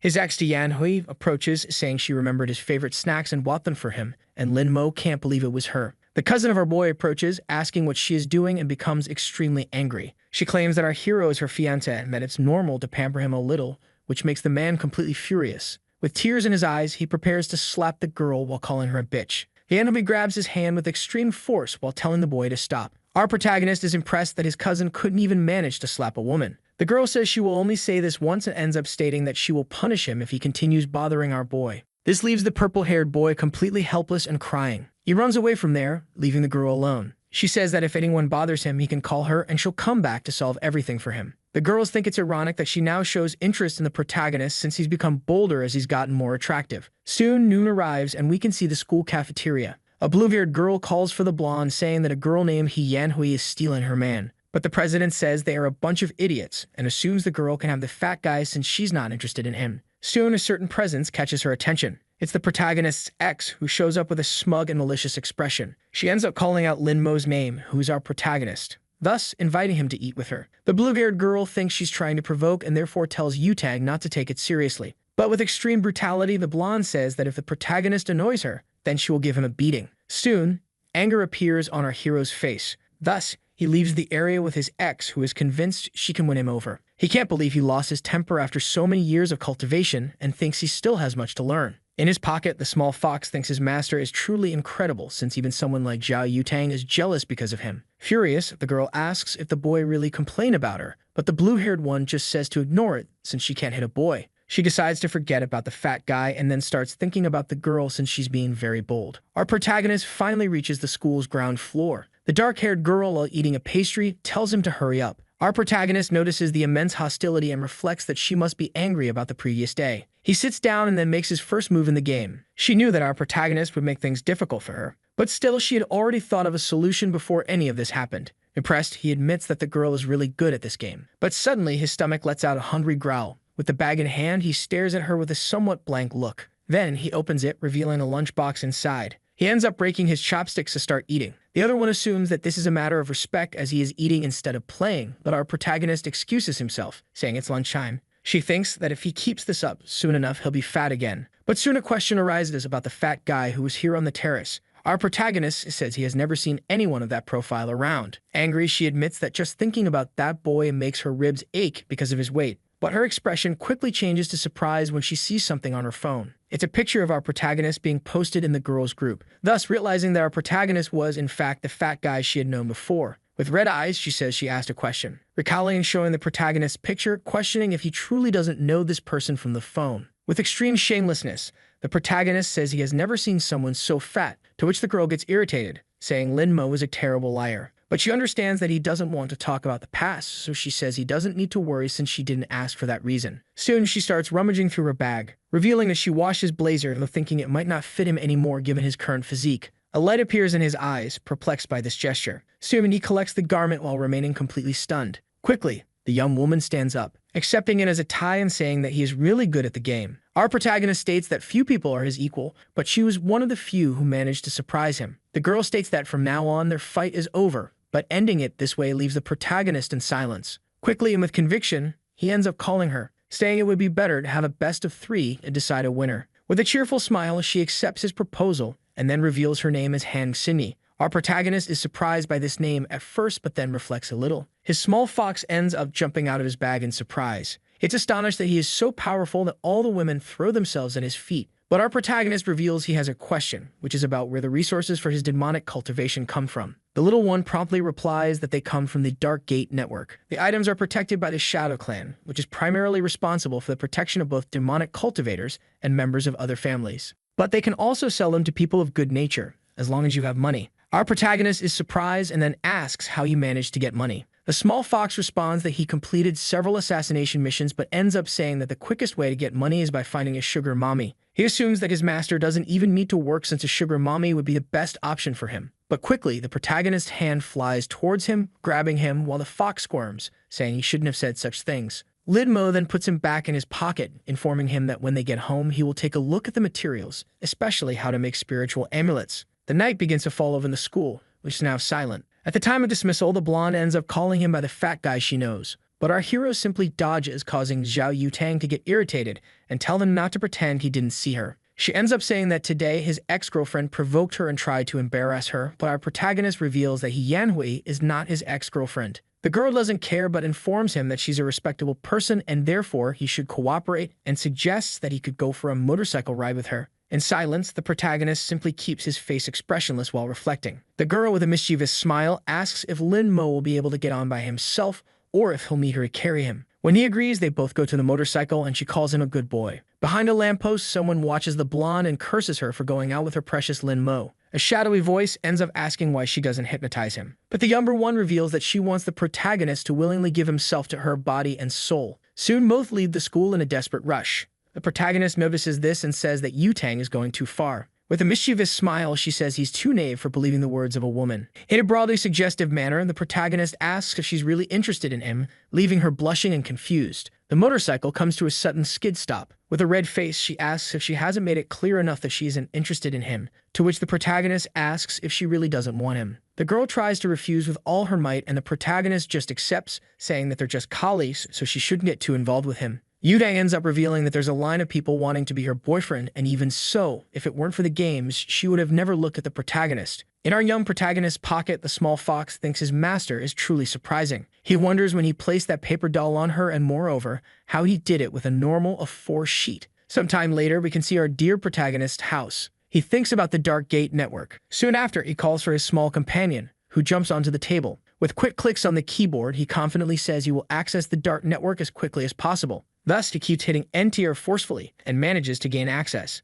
But the small fox ends up on a website with highly suggestive content. It's a site for renting some night ladies, or even books with explicit and adult content. Lin Mo then wonders if this is the right site, to which the small fox responds that it is the right site and that he just needs to navigate to the treasure page. He thinks he has found the real world of cultivation, but even a low-level spiritual weapon from the immortal realm is a superior treasure in this world. The most important things he will need are 1,000-year-old ginseng immortal stones, but they end up costing over $100,000. His small companion still tries to convince him to sell his photos to rich, older women. Below the stressed face, the protagonist asks if he looks poor or something, to which his small apprentice understands. Our protagonist then asks for the money the small fox has, but the little one ends up saying he only has 30,000 in his account. Grabbing the mouse along with his computer, he says that this will be enough. The white-haired young man decides to question if his master really intends to make talismans. Soon, Chen Xiu tries to suggest that the boy seeks something else since talismans may have a good price, but they are difficult to make and the materials they have are of low quality. Our protagonist informs him that he will only make low-level talismans to sell them, so he tells him not to worry about anything. Shortly after, he moves away, instructing him to return to training, and his small apprentice thinks that with these materials, they will only be able to create junk and useless things. The next day, we see Lin Mo now wearing an outfit that hides his identity along with a mask and glasses. A man in a van asks if the delivery is for him, to which he responds as the white fox. Thus, the large box is handed to him, and the delivery person asks for a 5-star rating for his excellent service. The young man assumes that this is truly a fast delivery service, so he considers leaving a rating. In his pocket, his apprentice informs him that the Shadow Clan has a business network that rivals even the big families. Soon after, we see a few minutes later where the protagonist stares at 2 papers on his desk. The small white fox wonders if he really intends to make these talismans. He has heard that the talisman masters of the great family spend years training before they even start, and even then, only 30% of them succeed. Our young protagonist sighs while closing his eyes.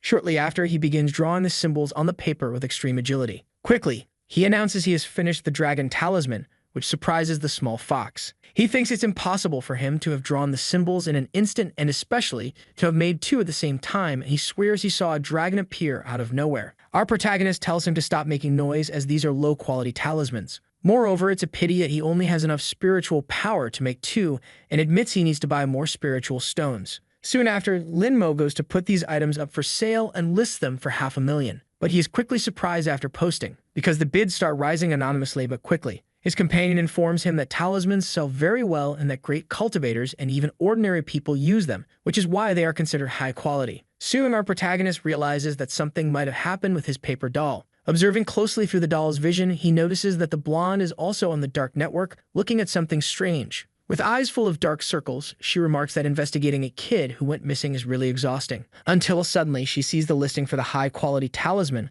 along with the invisibility effect, which seems quite convincing. She assumes it's a good time since she doesn't know this demon, and it's better to be prepared to watch him if necessary. Our protagonist thinks that a spiritual stone might be useful, and moreover, a missing demon is truly strange, and he wonders if it could be the venerable demon. We then see the next day at school, precisely during lunchtime. Our dear Lin Mo climbs the stairs until he is interrupted by three boys. They end up insulting him and asking how he dares to disguise himself to get the girl's attention, but that on the inside, he's still the same trash. Our protagonist keeps his expression dark and neutral while looking slightly down. His ex-girlfriend says she's enjoying this hypnosis more since it's giving her an unbelievable opportunity. But with an arrogant and especially threatening look, the protagonist warns them to get out of his way, which irritates the people in front of him. The boys, unconvinced, ask if Lin Mo has lost his will to live and then decide that they will kill him at that very moment. But before he could hurl more insults at the protagonist, he was caught by his massive hand. Our young protagonist pushes him against the wall in a single brutal move. The impact was so powerful that it knocked him out, and with an irritated look, our protagonist glances to the side. He sees the two other goons looking horrified, questioning if he really desires death. His ex thinks this is the moment to intervene and have the protagonist in her arms. But quickly, a black-haired girl steps in front of her. She shouts for them to stop tormenting him. It's the board game partner the protagonist met, and she immediately questions what's going on there. The beaten and crying boy lied, saying they just wanted to be friends, but Lin Mo pushed him and punched his nose. The young woman questions if that's really true, since there's no way of knowing if the boy is lying. Soon after, the protagonist's ex insults the girl, saying she ruined her moment. She then pretends to have just arrived and asks if her protagonist is okay, claiming she heard there was a commotion and rushed over. She asks if it was the girl who did it, and then thanks her. She adds that one day she'll treat her to lunch to properly show her gratitude. She then grabs the protagonist's hand and asks him to leave with her. But promptly, the black-haired girl holds her hand. With a confident tone, she says that this is truly detestable, as a woman should not take advantage of a defenseless man. With a malicious and angry expression, the ex-girlfriend tells her to stay away and not meddle in her affairs, as it's the best she can do. The protagonist tells her to let it go since they can leave now. He realizes she's losing control of the protagonist, so she tries to use her hypnosis. But the hypnosis is promptly nullified and doesn't work on our hero. The demon accompanying her informs her not to use magic for the rest of the day, as he has a bad feeling. The black-haired girl states that she heard the younger girl had dumped the protagonist. She then walks past her, making her angry by saying she pities her. But the brown-haired girl stays rooted to the spot. Trembling with anger, she can only think of how unpleasant this girl is and calls the protagonist a shameless dog for not obeying her orders. Later, after classes, we see the protagonist arrive at his home. He is in front of the computer with his small companion. Ken Xiuxiu then mentions that someone offered 2 spiritual stones and a lot of money, understanding that this person really knows how to do business. Our protagonist realizes the offer is from the blonde girl and wonders if she is a member of the Phoenix Group, adding that it could be a trap. Lin Mo comments that his companion had told him that the Phoenix Group was responsible for eliminating demonic cultivators, so there's no reason for them to be involved. But the small fox reveals that a trap isn't necessary, as the Dark Gate network already cleanses demonic cultivators daily with the help of the Phoenix Group. Then a small notification pops up on his computer. He notices that the chosen meeting point is Fangtong Station, a seemingly ordinary place. Even so, just to be safe, he goes disguised as usual. His small fox is perplexed, knowing that none of this is necessary, as the site and the delivery are completely secure. The next day after classes, the protagonist successfully completes the delivery. He calculates that after the 200,000 commission in cash, he has 700,000 left in the spiritual stones. But still, he hadn't expected the quality of items in this world to be so poor. Our young protagonist then absorbs the raw materials all at once. With a smile, he realizes that at least he can still recover some of his spiritual power. He then takes 2 more talismans that he crafted, thus unleashing a massive dragon from the 2 papers. The protagonist instructs his small companion to sell the 2 on the Dark Gate network, to which the fox confirms. He can see the comments from people genuinely praising whoever the master was who created these 2 types of talismans. Lin Mo thinks that this world is truly backward in terms of cultivation, and it's strange that they get excited over a simple first-level talisman. Quickly, his small companion becomes excited and perplexed, because someone offered 3 million all at once for the protagonist's talisman. But soon, the price shot up to 4 million in one go. Someone in a fully technological room asks if they've gone mad. They then question how a first-level talisman can cost more than 3 million. Quickly, someone on the microphone states that the invisibility talisman that was sold earlier wasn't ordinary, and that's why they want to find out about the manufacturer. In the blonde girl's house, she looks at her state-of-the-art computer. Quickly, she starts getting even more irritated as she sees something in front of her.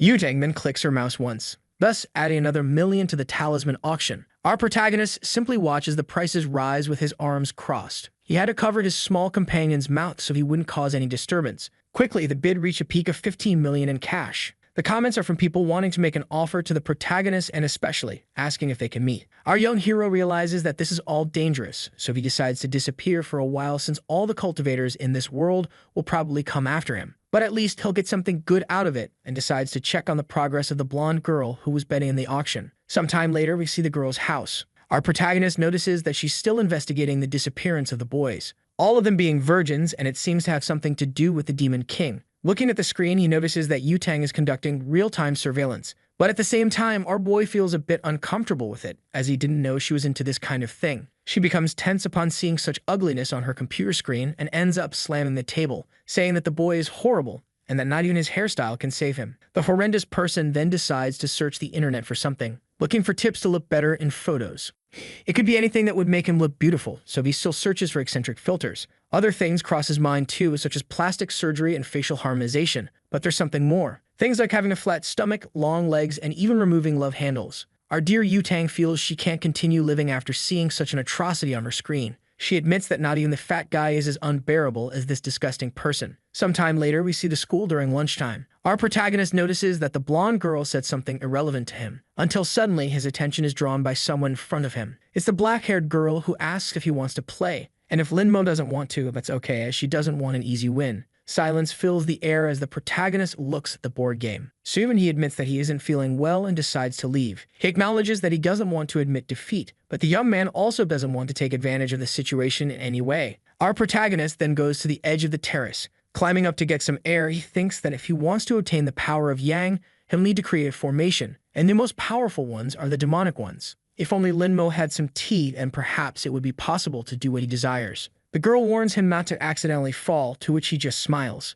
Our protagonist then walks toward her, humming softly. But Hianhui, who had been watching everything secretly, becomes even more irritated. Soon, our hero is stopped as he's leaving the terrace. It's the brown-haired girl who is extremely angry at him. Our young protagonist promptly asks what's wrong with her, to which she tries to speak with a dark expression on her face. But Han Xinyi, who is with the protagonist, tells her to stop bothering him. Then the younger brown-haired girl tells Han Xinyi not to dare touch her man, as he belongs to her down to his nails and teeth. Higanhui turns and tells the girl to just wait, and she'll see her painful death. Linmo watches her leave, wondering to himself when he became hers. Sometime later, as night falls, we see the protagonist's ex-girlfriend's house. As she takes a stressed-out shower, Yanhui thinks and admits that she underestimated our hero. She thinks she should have pursued him from the very beginning, but she assumes that this time he will belong to her completely, without any hesitation. With a psychotic expression, the girl decides she will hypnotize him tonight to make the boy her obedient pet from now on. Her aura spreads through the air until it reaches the protagonist's house.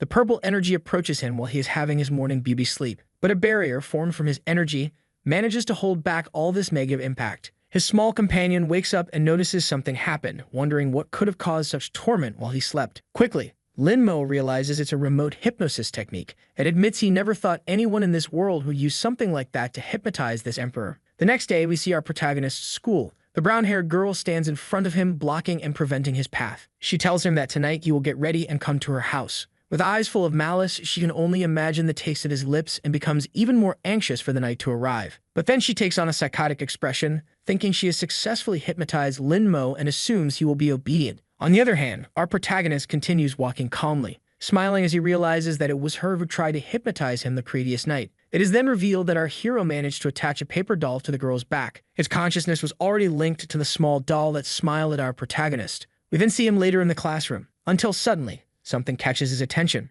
It's the paper doll on his ex's body, which has just vanished. The reason for its disappearance was that the brown-haired girl herself discovered the small observer attached to her. She then incinerates it with her demonic purple flames. Her demon tells her she's pathetic for not noticing she was being watched. With sweat on her face and tense, Yanhui wonders who could be suspicious enough to need to monitor her. Her companion then informs her that whoever it is, it doesn't matter, as she cannot let this person ruin her plan. After school, as the afternoon begins to fall, we see our protagonist walking out thinking that whoever destroyed the paper doll might be connected to the venerable demon. But since there are so many cultivators in this world, he cannot act hastily, and it may be necessary for him to seek out the Phoenix group. If his calculations are correct, the blonde girl should pass by at that exact moment. In this world, the act he's about to commit has a very specific name. It's called fraud. The girl is suddenly startled when she realizes she has run over the protagonist. The blonde quickly stops her motorcycle as our boy crashes to the ground from the previous impact. She asks why he crossed without looking both ways. Holding him in her arms, she asks if he's okay and says she'll take him to the hospital.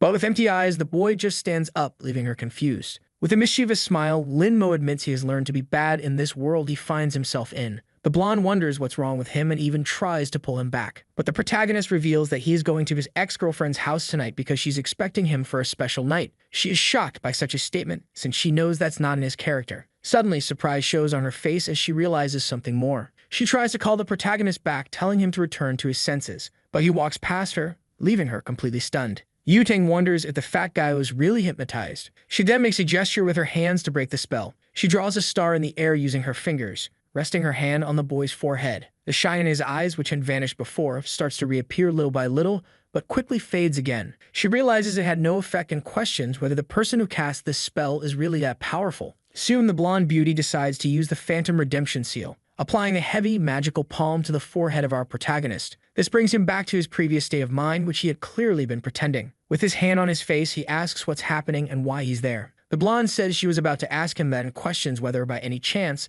Lin Mo had met up with his ex-girlfriend. He admits he did, but asks what it matters, as she's going to see her fiancé. Completely flustered, the girl says that he had appeared in front of her and was hit by her motorcycle, so he should follow her to the hospital. Yutang wonders how our hero can say that after being hit, but she says she doesn't want to, and if she feels guilty, she can pay his medical expenses later. The girl grabs him by the collar, leaving him completely agonized. She then rubs a piece of paper in his face, saying she'll write him a check because she doesn't want to worry about a lawsuit from him in the future. She tells him to spend it on whatever he wants, but warns him not to use it against her in the future or he will regret it. Our dear Lin Mo wonders if writing a few thousand zeros will be enough to exchange for a few hundred spiritual storages. The girl then speeds off on her motorcycle. Yutang tells someone over her helmet communicator that she needs all the information on the protagonist's ex-girlfriend as she's a suspect, which the person confirms. Soon, she arrives at the house of the girl who was once interested in our protagonist. Removing her helmet gracefully, she extends her hand, which bears a special ring. Then she releases her magical sword at once. She proceeds to make dozens of cuts on the doorknob to open the door. The cuts are so precise that the door itself falls, but the doorknob remains attached in the shape of the door. She walks in, seeing some family photos. They don't appear to be of her family, but rather of two boys who seem to be her friends. She then reaches the protagonist's ex-girlfriend's room. Realizing she's completely obsessed with thousands of photos of the protagonist pinned to her wall, she notices several manuals about our protagonist and decides to see what they are. Curiously reading, she flips through the pages slowly. Her face begins to turn red from the indecency of the contents. She assumes that everything there is very perverted and decides to put an end to it, until her communicator informs her of a new problem. It says that Yanhui has disappeared suddenly and suspiciously. The girl realizes that based on the young woman's plans, it's likely she has something to do with the missing persons cases, and she must inform the team to issue a missing person alert. She then thinks that Yanhui is extremely clever for having devised such a precise plan in such a short time. At the protagonist's house, Mike fully envelops the place. He starts to think he's seen enough, and it's easy to imagine that his ex-girlfriend has some connection with the venerable demon, which is why the Phoenix group must prioritize her. Suddenly, a sound catches our protagonist's attention. It's his cousin, who asks if he's seen the news recently. Promptly, our boy opens the door in a somewhat receptive manner. And quickly, the purple-haired boy informs him that Yanhui is being sought, but our protagonist says he knows nothing as he no longer intends to approach her. Lin ends the conversation with the boy when he is met with a strong slam of the door. The young man insists that he at least check the news happening right at this moment. Our protagonist sees that Yanhui from the Fengsheng Institute is suspected of an abuse case against a young man and is being sought nationwide. He thinks the search team is truly efficient, but there is still no information on the girl. The small fox thinks that this woman is really cruel and extremely foolish for daring to mess with his master. Lin Mo knows that if the venerable demon wants to absorb the yang power of a young man, he will end up forming a well-organized formation primarily of evil origin. Quickly, our young protagonist crouches down and starts rummaging through a box. The small white fox wonders what his master is searching for until he sees a glimmer in his gestures. Becoming even more confused, the small fox realizes that what he grabbed are just some seemingly ordinary wooden boards. Our hero lets out a tired sigh. He then channels all of his energy into the two boards at once. They begin to disassemble and reform into a shape that suits his needs. It becomes a kind of manual compass made entirely of wood. The small fox is astonished that he managed to create such an ancient oriental compass in such a short time. Our boy thinks that, with the venerable demon's ability, it will be impossible for the Phoenix group to find her. That is, unless they use this compass to locate the malignant energy. Our young protagonist begins merging the two boards at once, turning it into a tracking device similar to a radar. A massive explosion occurs, causing a startled cry from the small fox. That light artifact from before now feels heavier with energy after merging with a low-level stone. The fox is stunned by this incredible sight. Quickly, the spoon that serves as a needle to point the direction begins to move. The small servant of our hero realizes that his master is truly powerful, having made a simple board work so effectively as a radar. Our protagonist then asks the small fox to hold it, to which the little spirit complies. He then asks his master what makes this compass so special. Quickly, our protagonist explains that it is used to locate places with the highest concentration of yin energy in the city. Suddenly, something catches the young man's attention, leaving him completely startled. He tells the small fox to hide, which it obeys with extreme precision. The boy calmly and silently watches the window, until the blonde girl appears with a funny expression, leaving him slightly confused. She pulls an excited and strange expression, making him feel completely uncomfortable. With his phone in hand, the young man quickly considers calling the police, to which she responds by telling him to open the window and not to do anything inappropriate. She apologizes for what she did, saying it was necessary.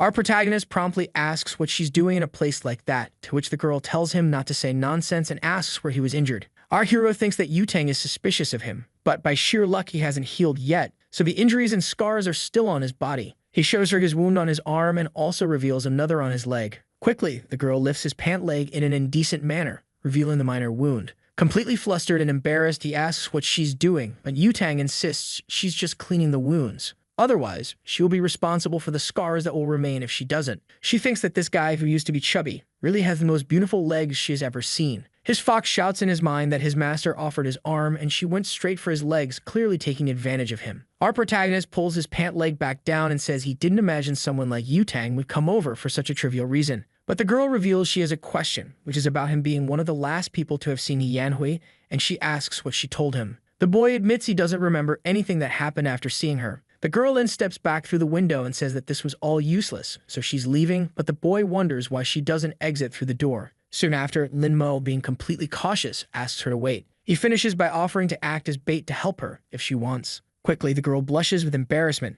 having seen something seemingly indecent, that being the well-defined chest of our boy visible due to his shirt. She leaps from the balcony, saying she will accept his offer, but our protagonist notices she agreed a bit too quickly. The next day, the sun rises at the school. Our protagonist arrives in his classroom with extreme flamboyance. The girls approach him completely worried as they heard that Yanhui is an abuser and are concerned about what she might have done to him. Our protagonist, being completely cold, reveals that he is fine and tells the two to move out of his way. Suddenly, another girl arrives, telling everyone to come and see as a very handsome guy has just transferred into their class. All the girls quickly move, heading toward the location to learn more about this new person. The girls near the new green-haired boy ask for his name. He promptly introduces himself as Shen Lishan and says that since they are in the same class, they can call him Lele. Suddenly, a few blonde strands catch his attention. The girls persuade him to go with them to a spot at the main entrance, to which he readily agrees. With ulterior motives, the young man reveals that he transferred to this school to investigate the case of He Yanhui, but even so, he did not expect to encounter such a beauty. But suddenly, he is surprised to see that she has her foot on the door. She then delivers a powerful kick that rips the door from its hinges.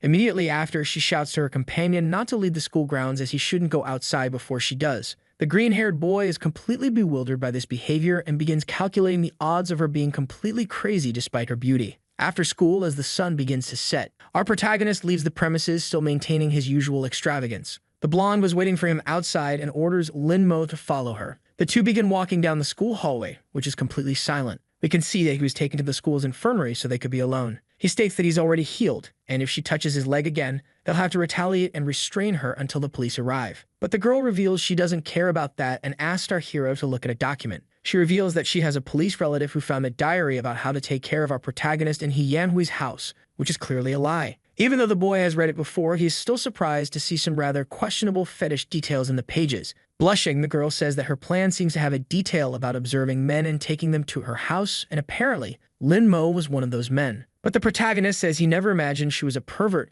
and should have figured it out earlier, so he could prepare himself in case something like this happens. The blonde then says they searched the entire country for her, but still haven't found a trace of her, not even in her favorite spots. Our protagonist puts on his glasses and mentions that he remembers He Yanhui always liked spooky places since childhood, so she's probably hiding in one of those places. The reason no one has found her is likely because she used some sort of makeup. He says all this while striking an extremely cool pose, to which the girl replies that our hero doesn't need to act like the school detective. Yutang realizes it all makes sense, as she must have used some kind of disguise to hide. She understands that He Yanhui really enjoys dark places, so she must have taken many young boys there to practice her dark arts on their defenseless bodies. The girl then says that's all she has to discuss for today, and that therefore our hero needs to leave right now. He gives a mischievous smile at all this. Soon we see his house, where he appears completely defenseless. He has given her the clues, and next time, Zhao Yutang will go to the darknet to buy a magic weapon to help find the yin energy. The boy then calls his small apprentice, who quickly appears.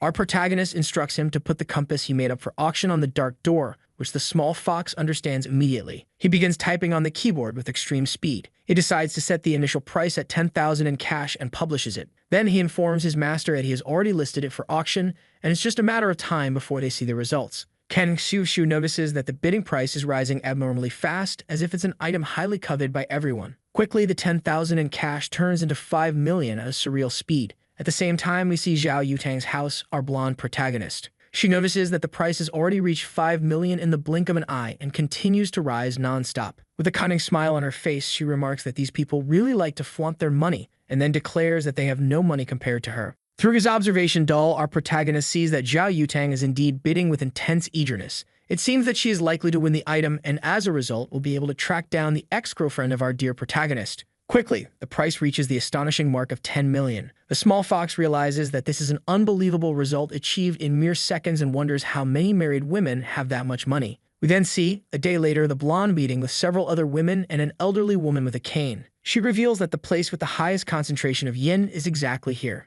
The old woman thinks out loud, saying that this is a great treasure pointing hundreds of miles away and reveals the strongest yin energy, so it must be very rare. Our girl notices that this expert has been specially invited by the group to assist in this mission, and that it's not easy to receive praise from this woman. Drawing her cane, the old lady reveals a weapon and then declares that she will explore the path ahead, instructing the others to wait there. As the elderly woman approaches, a massive green, demonic hand suddenly appears in front of her. A gigantic explosion occurs, a result of a special attack the woman used at the right moment before being struck. Our protagonist, seeing everything through his paper doll, can only feel tense about the situation. He recalls that there wasn't a way to break the formation, and that it might be some modern weapon she pulled from her ring. He realizes that this is something unprecedented in this world and concludes that it is incredible, something he never imagined. Suddenly, his wall shatters as an extremely muscular woman bursts in while carrying his cousin. Our young hero is shocked as he notices the woman emanates a strange green and malignant aura. The small fox calls out to his master, saying that this woman also broke the protagonist's cousin.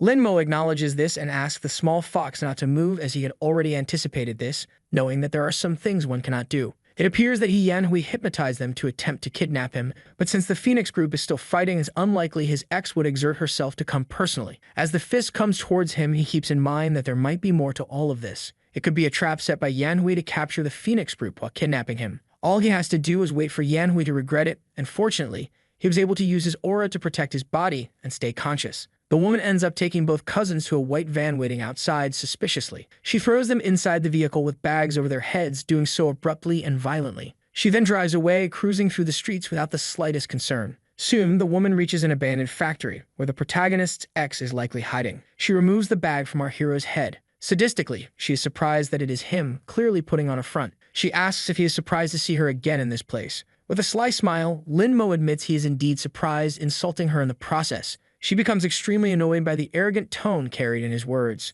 Throwing the boy against the wall, she can only assume he has a big, bold mouth to speak to her like that. Linmo advises her not to get any closer. Unbuttoning her shirt, she says he's still pretending to be arrogant and wonders if it was Zhao Yutang or Han Xinyi who took his virginity. Her demon informs her that the blonde has broken the formation and is quickly heading their way, so it's best for Yanhui to hurry up and get the job done. With a malicious smile and a wicked expression, she agrees, saying it's true since the Emperor is waiting for her next special move. She declares that the protagonist should stay there and wait, as she will return after they have tested the Emperor. Our boy becomes tense at the possibility that the demonic sword or the venerable demon might be communicating internally with the girl. In a dark cell where water drips, we see, sometime later, the protagonist's cousin sleeping peacefully, even in such a situation. Her cousin wakes up in a panic, pleading not to be killed or abused. Looking around, he begs to be spared from this cruel fate and, above all, wonders where he is. Elsewhere, we see the crater created by the old woman who broke the formation. Everyone gathers to see the massive sight. The blonde realizes that Yanhui was indeed clever enough to use this formation to turn the place into a point of extreme yin concentration. Now they must follow the next direction the compass points to, so they can arrive in time, as the people there might already be dead. A green demon appears, laughing, and asks where the women think they're going. Suddenly, a huge explosion occurs, throwing everyone backward. Laughing maliciously, the flame-covered demon declares that everyone there will die without any demands. We then see the forest where the demon was summoned. A deer, calmly grazing in the lush, life-filled area, senses something. This action briefly startles it. A gigantic explosion of green energy shatters the ground. Smoke begins to spread along with that colossal and terrifying aura. The demon, summoning multiple blades, claims that none of them will escape his wrath. His attacks are aimed at the blonde as he shouts for her to go to hell, laughing all the while. As the attacks close in, the old woman shields the girl before she's hit. The elder declares that she will handle the demon while the others escort Miss Zhao away, as her life is too valuable to be lost to this phantom. The hot-headed spirit asks if she really plans to defeat him alone. He reiterates that no one will leave there alive, forming several seals with his many arms. He shouts, threatening that he will bury them all there that day and forms a formation. The seal crashes down on the spot where everyone is gathered. The old woman quickly recognizes it as the Soul Devourer formation. She shouts for everyone to use their auras to protect their bodies. One of the women doesn't have enough time and begins to feel her body burning, screaming in agony. Her cries echo as her life fades, along with her skin and flesh. The blonde is shocked and horrified by the evil scene that unfolds before her eyes. She pulls out a special bow from her storage ring, along with an arrow made entirely of energy. Drawing the string, she mutters that this is a unique situation and she'll need to use ranged attacks. She announces her intention to aim for the demon's face in order to escape. Her aura arrow magically alters its trajectory. It strikes the demonic face with great precision, accompanied by a large explosion. Even so, the demon declares that it's nothing compared to his immense power. The elder states that her life energy and magic are severely weakened due to the formation, so they won't be able to cause any damage to him. Soon, the spirit begins to inflate his mouth with something. It is a thick, dense smoke. Zhao Yutang realizes that the spirit is resurrecting the corpses. Her former companion begins to move in a zombie-like and eerie manner. But with extreme agility,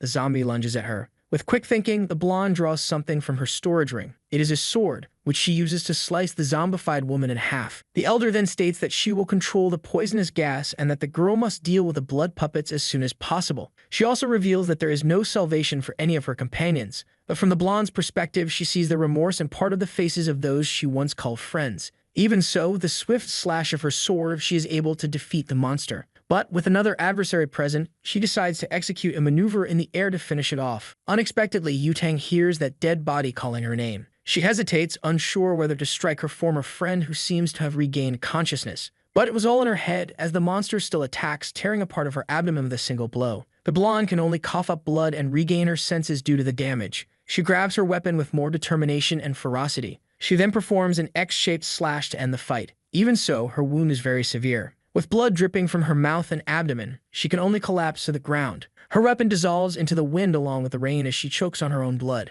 She admits it was unexpected and wonders if these really were blood puppets. Yutang, in her thoughts, questions whether the old woman survived alongside her and thinks that if she had known the danger, she wouldn't have brought so many people. The two hypnotized people who arrive at the scene watch her as one of them pulls out a knife. The elder tries to shout the blonde's name. The spirit attacks her, asking how she dares to be distracted. Behind the barrier, the demon says he is eager to see how long the old woman's turtle shell will last. The blonde, lying on the ground, blames herself, realizing the elder was also dragged into this because of her. The knife flies towards her, ready to end her life. We can only hear her cursing herself as blood splatters into the air. But unexpectedly, the knife doesn't hit her. It strikes the ground beside her. The head of the attacker was severed in an instant. A girl announces that she felt the blonde's vitality fading too quickly and ran over. This is Zhao Hongling, leader of the Phoenix Group, who states that it's too early for Yutang to die. Yutang recognizes her as the man beside her stares at the seemingly younger girl. But we are surprised as the man's head flies and the blonde addresses her as grandma. The elder is shocked by what just happened. For the famous Miss Hongling is present. The demon laughs as he realizes that the young girl is merely the backup that came to assist the women. Feeling insulted, the spirit declares that she is just a mortal and won't be able to fight against this sword fragment. He claims that even if the emperor himself were there, he would stand no chance.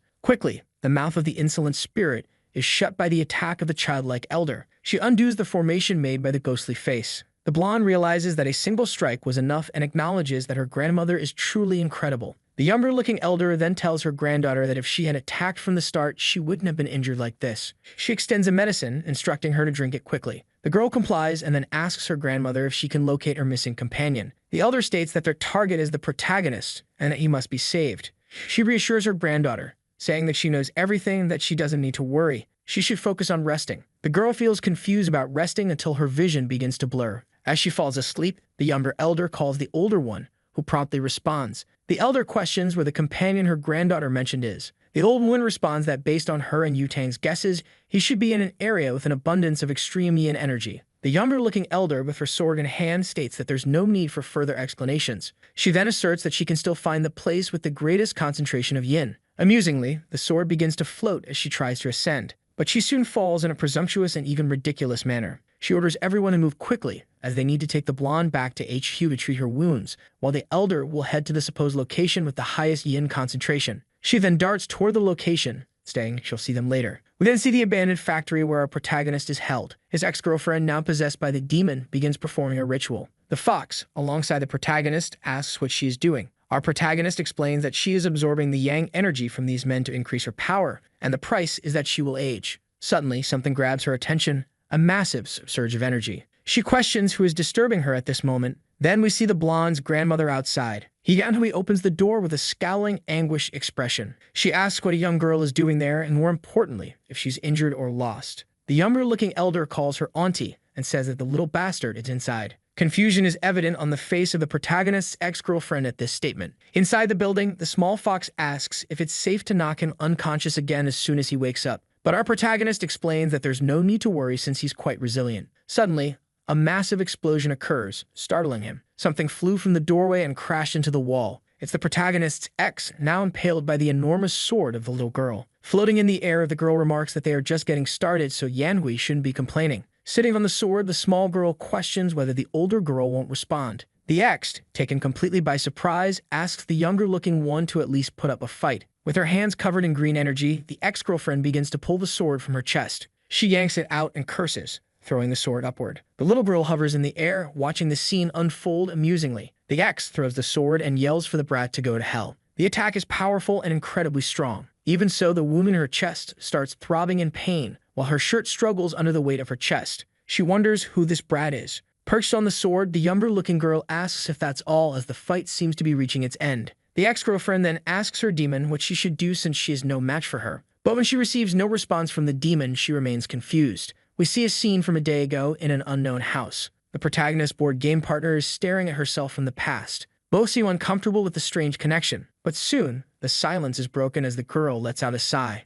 She reveals that she's tense because this is the start of the 146th game. But suddenly, something explodes in her mind, grabbing her attention. It's the strong cry of a demonic sword. We see a distant cabin in the forest, seemingly isolated. The boy in the demon's grasp starts screaming for release. He then asks if the entity knows who he is. He reveals himself as a member of the celestial demonic sect. The demon isn't surprised and even recalls that the young man indeed belongs to the celestial demonic sect. But he informs him that such a sect, as fertile as it is, won't be difficult for him to massacre. With tears in his eyes, the boy realizes that this Kai is extremely powerful, and so he cries out for help. Suddenly, a massive explosion occurs at the entrance of the demon's residence. We see a huge trail of dust rising and falling at the now open doorway. A leg steps through. It's a woman who just entered. She stomps the ground with a strong, imposing force, almost as a threat. The spirit recognizes that this Kai is unusual. It belongs to someone unique. The figure before him is, in fact, his long-awaited mistress. Crying into the flushed face, he starts shouting for her as he runs toward her. The girl pushes him away with her foot,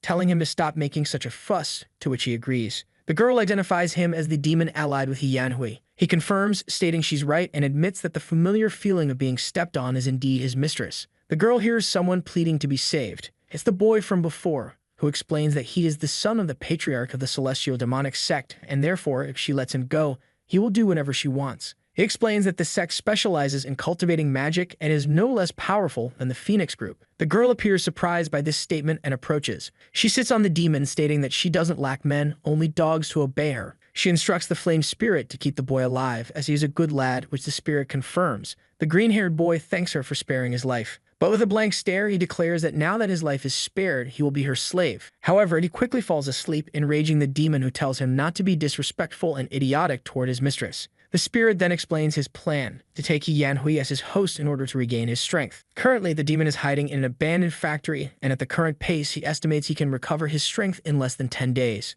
The girl then asks if Yanhui is completely enslaved to his control, to which he confirms, saying she is a lustful woman and therefore easily manipulated. Our young lady remarks that this isn't the best plan, but it will work for now, and regardless, she needs to find someone named Lin Mo. In the end, Han Sinyi reveals that there is a game that hasn't ended, so she cannot allow anything to happen to her other challenger, which the demon acknowledges. The spirit then advises that his mistress should collect the fragments as soon as possible, since the situation is growing larger and worse by the second. But the girl insists there's no rush, as the emperor has also come to this world, leaving the demon utterly shocked. She explains that the memories between the fragments of the demonic sword do not communicate with each other, but some time ago, she sensed a breath from one of the fragments. However, just as she was about to reach it, the sword's key was completely dissipated by a stronger key she had only seen in the Emperor in 1,000 years. The demon considers using He Yanhui merely as bait to lure the Emperor, then orders her to go and kill that brat. She questions how she's supposed to kill the girl, admitting that she's never been in a major battle since childhood and knows nothing about martial arts. Soon, the younger-looking girl decides to use her secret sword technique. The protagonist X claims she doesn't even know how to fight or engage in combat, so the demon decides that she is useless and takes control of her body. Her pupils dilate into a different shape as she says that this is something special. She declares that the old woman is a waste and therefore she cannot be allowed to live even a second longer. With sinister laughter, the spirit charges forward with the girl's body toward the younger-looking one. Suddenly, a sword flies toward his back while he keeps a bizarre grin. The spirit manages to deflect the sword with a sidekick. Laughing, he grabs the weapon, claiming it as his own to use however he pleases. Tossing the blade, he asks if the grandma likes playing with flying swords. He then launches the second sword, saying he's returning it to her since she seems to enjoy these silly games. The small girl protects herself using a purple spiritual barrier, deflecting the attacks in another direction. The demon summons an artifact announcing that he's going to give her a second gift. It's a giant viper, charging toward the small grandma in an instant. The girl seems impressed, acknowledging that it's a long-lost secret technique, but unfortunately, its power is much weaker than what's described in the book. As the snake prepares a deadly attack, the girl remarks that since Yanhui is angry, it will be much easier to deal with her. With her sword in hand, she adds that if she weren't always crying, she would be ashamed to kill her all at once. Due to her immense weakness, the snake bites down and receives a direct slash to its mouth. It's split apart by the girl's massive strike, launching its head into the air. Suddenly, the enormous energy that was shooting from the serpent's mouth flies toward the sky. Its form begins to disintegrate as its technique is completely defeated. In the sky above, someone observes the entire scene. It's the protagonist's board game companion, watching everything in her demonic form. We see the ex-girlfriend's face distort as the spirit leaves her body and mind. The purple energy exits her body, gathering into a single point. It forms a fragment of the previously lost sword belonging to the demon girl. The younger-looking elder declares that it finally abandoned its host to stop being useless. She admits she never thought it would be a sword, much less a simple broken sword, and thus feels a bit disappointed. But soon fear grips her, as the sword seems offended by being called broken. The protagonist's companion remarks that it's quite shameless to kick a dog when the owner isn't around, and that the sword should be more careful. The girl, sweating profusely from tension, recognizes this key as belonging to a high-level underworld demon. Her breathing begins to falter and catch in her throat as she feels the overwhelming pressure. Slowly turning her face, she witnesses this terrifying scene. She struggles to regain her breath, feeling suffocated by the sheer power disparity. Staring up at the girl above her, the elder can only tremble at the frightening sight. The horned girl taunts her, saying she's shameless for daring to stare at her so boldly. Suddenly, with incredible speed, the demoness vanishes from above the elder. Holding her sword, she remarks that it's no wonder she was so hard to find since her Kai was being suppressed by the seemingly older girl. The elder attempts to use her purple energy to fend off the attack and defeat the demon girl. She uses the 8th level Taoist sealing technique, causing pink bands to start wrapping around the demoness's face and body. But through those bands, a clear look of menace is visible, one that belongs to someone vastly superior to that technique. As the spell nears completion, the bands begin to change to a deep orange hue. The nails anchor into the ground, finalizing the invocation of her sealing technique. The elder uses the power of the body she possesses to borrow the 10,000 talismans of the 8 directions.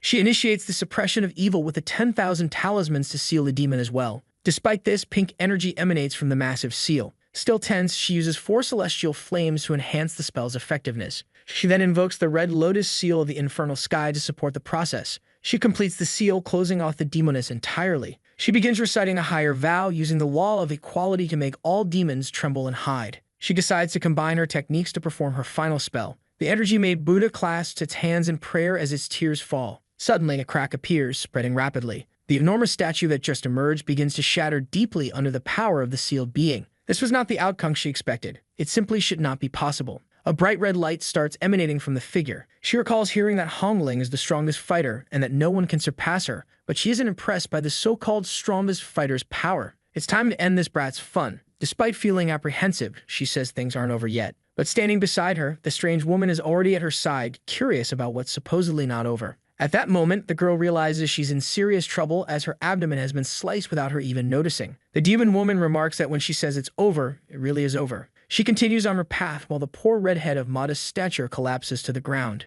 She laments to her master that the body she currently possesses is too weak, and even with total control, she would be incapable of using a fraction of her true power. Sweating coldly from the blood loss, the modestly tall woman struggles to reach for something. She needs to retrieve her blade to try and do something. After all this time, she should have noticed by now. But even with her there, it still hasn't appeared. The well-endowed companion looks back, seeing the blade approaching her, but she is unimpressed. She simply prepares to deflect it with her own weapon. The metal seems like butter against her blade. She had hoped to use Yutang to understand what she intended to do. But it's a pity that she's useless, not even fit for testing. This makes her sigh in slight frustration at the ease of her challenge. In the silence, she shouts out for the immortal emperor. She's certain he's already seen enough and could show himself and step out of hiding. Provoking him, she says that he must have become like the men of this world, a great coward. The strongest man is mediocre, incapable of ruling the world with such small power. If that's the case, it's simply disgusting. Starting with this modestly tall woman, she shouts again, so all those hiding can hear. If she's not stopped now, she'll take everyone on a first-class, one-way ticket to find out if there's life after death. As the demoness begins her countdown, she warns that if anyone plans to intervene,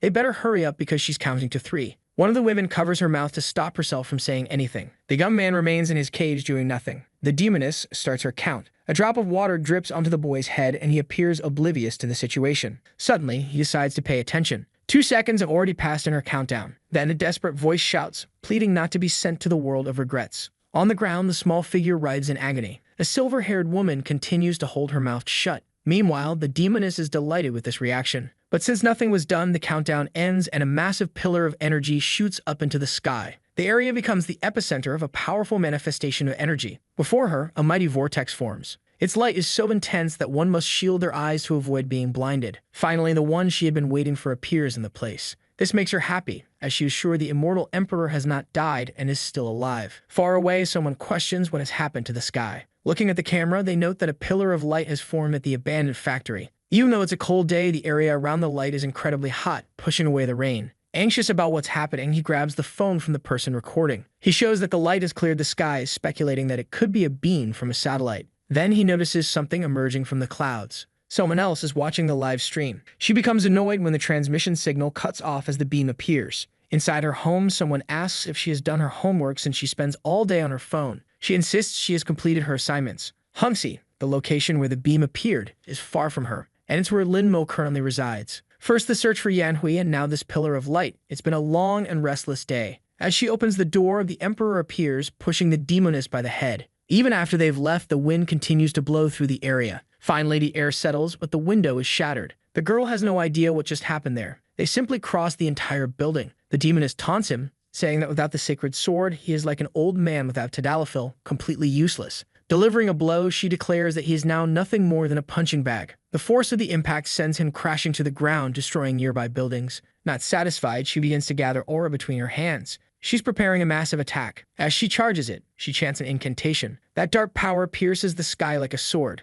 A peculiar shape starts to appear above. Among the clouds, they look like a giant pair of eyes. It reveals itself as an enormous creature, similar to a giant snake. Opening its massive jaws, it releases a beam of energy aimed at the immortal emperor. From above, she's incredulous that he was unable to dodge the attack. But soon as she realizes that things did not go as planned, he remains unscathed. She hadn't expected him to have such a strong protective seal. It's not fair. He knew demon kings were cruel, but it seems their descendants are even worse, showing no regard for innocent lives. Observing her, he realizes that the apple doesn't fall far from the tree, and the son is just like the father. This enrages her, as she believes someone like him has no right to interfere in her family's affairs. The serpent launches a massive attack directed at the city. She shows no concern for the civilians and states that they may live only if the emperor dies. The serpent gathers more energy, closing its mouth. This time it strikes the ground with a continuous beam. It shoots through the entire city in a straight line. Wherever the beam passes, the destruction is total and flames burn without cease. From above, the Demon King watches her handiwork with satisfaction. She's pleased as the Emperor's defenses have now cracked, and she waits to see what he's capable of doing. He begins to channel energy into 2 of his fingers. He moves them delicately.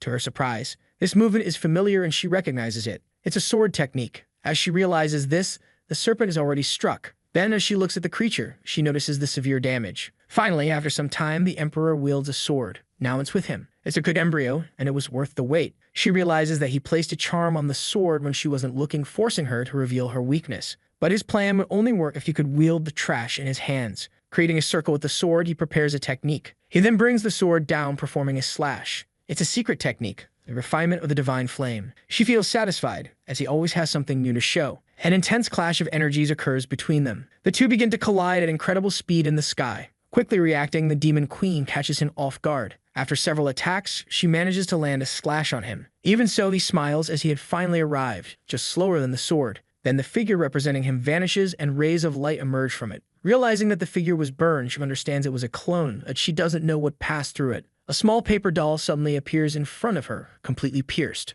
Meanwhile, two combat planes approach, unleashing bursts of gunfire. She assumes this is also part of the Emperor's plan, but modern weapons lack any aura. They are just high-speed projectiles. Unimpressed, she makes a move with her sword, mockingly calling them brave. Still, one of the planes manages to evade the aura attack. It launches a missile toward its target. However, to her, that attack is far too slow. But the missile corrects its trajectory. This catches the Demon Queen off guard. She is engulfed in a massive explosion. The target is locked and the planes continue their assault. A barrage of missiles explodes upon impact. Everything is going according to his plan, but he knows modern weapons won't hold her for more than a minute. Without his sword, he isn't a match for her, so he needs something as powerful as his sacred sword. The forging had been completed during the battle. Now only one final and crucial step remains. He sighs as it is time to begin the cooling process. With little fuel remaining, the planes prepare to return to base. Suddenly, an eruption occurs in the city's ground. A massive, shapeless hand rises toward the sky. It grabs one of the planes. Over the radio, the pilot warns the others to get away as quickly as possible. The other plane attempts to evade the hand, but it is struck as the hand uses its companion as a weapon. An eyeless creature appears, roaring furiously. The creature is colossal, dwarfing the nearby buildings. From above, the Demon Queen declares that this is what happens when they interfere in her fight. Now they all must die. Someone informs her that the beast is a roaming source of spiritual energy,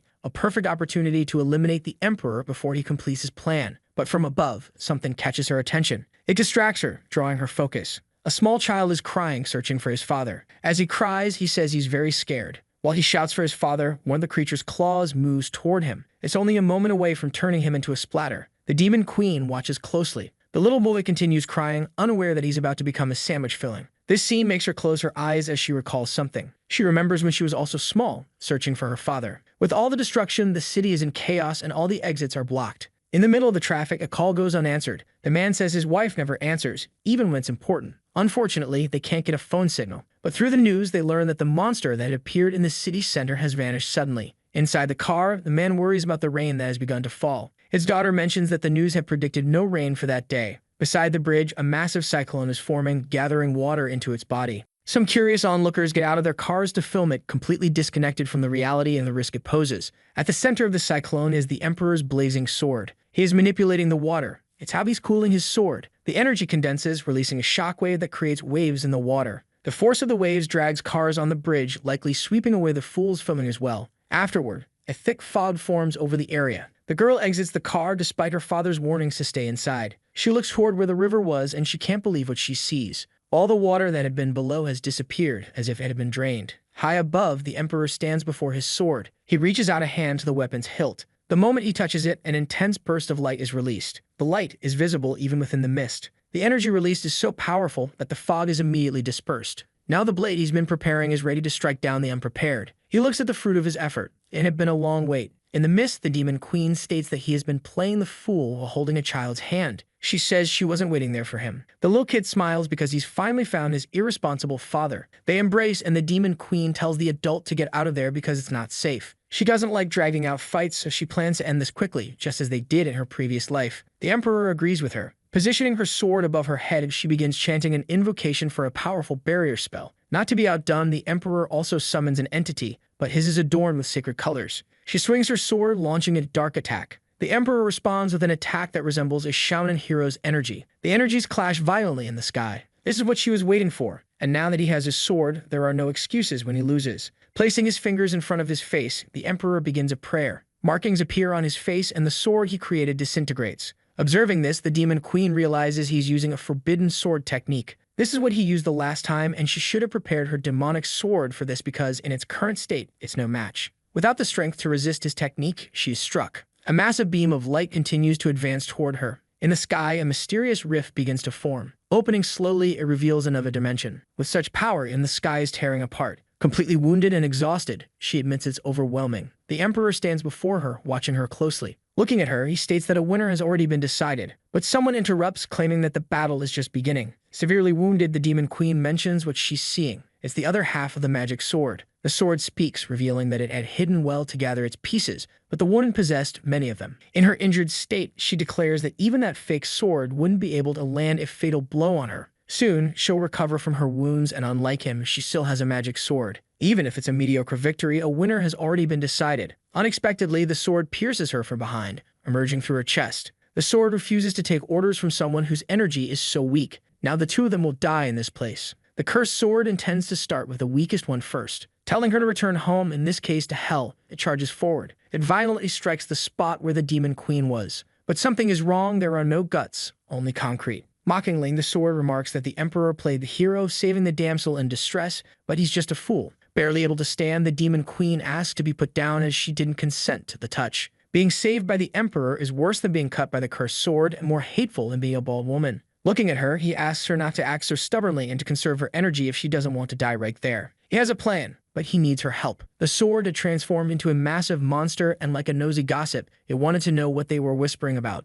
This enrages it, as it wants to listen too, since it loves a good piece of gossip. With his eyes closed, the Emperor prepares another spell. It's the Prison of Light, and multiple beams of energy descend from the sky. They strike the sword monster, pinning it to the ground. This surprises the creature, as now not only can it not move, but it also won't find out what they were gossiping about right in front of it. This prison can only be broken with yang energy. Surely, a powerful sword like it should be able to use some yang energy. But maybe it can't, as it is incompatible with this new world. The comment infuriates the sword so much that, if it had a traditional brain, it would have had a severe stroke. Gathering its strength, it breaks free from the prison, showing off its muscular physique. It's not afraid of needles or underground labs. Flexing its physique, it asks the powerful Emperor if he still dares to disrespect a body with only 3% body fat. Preparing a mighty punch, it declares that he has little fat left and is holding a dying horse in his arms. It's shameful, and now it's going to send both of them to hell. However, with the woman in his arms, the Emperor snaps his fingers. The monster sword is struck above where its floating rib would be. If it had a liver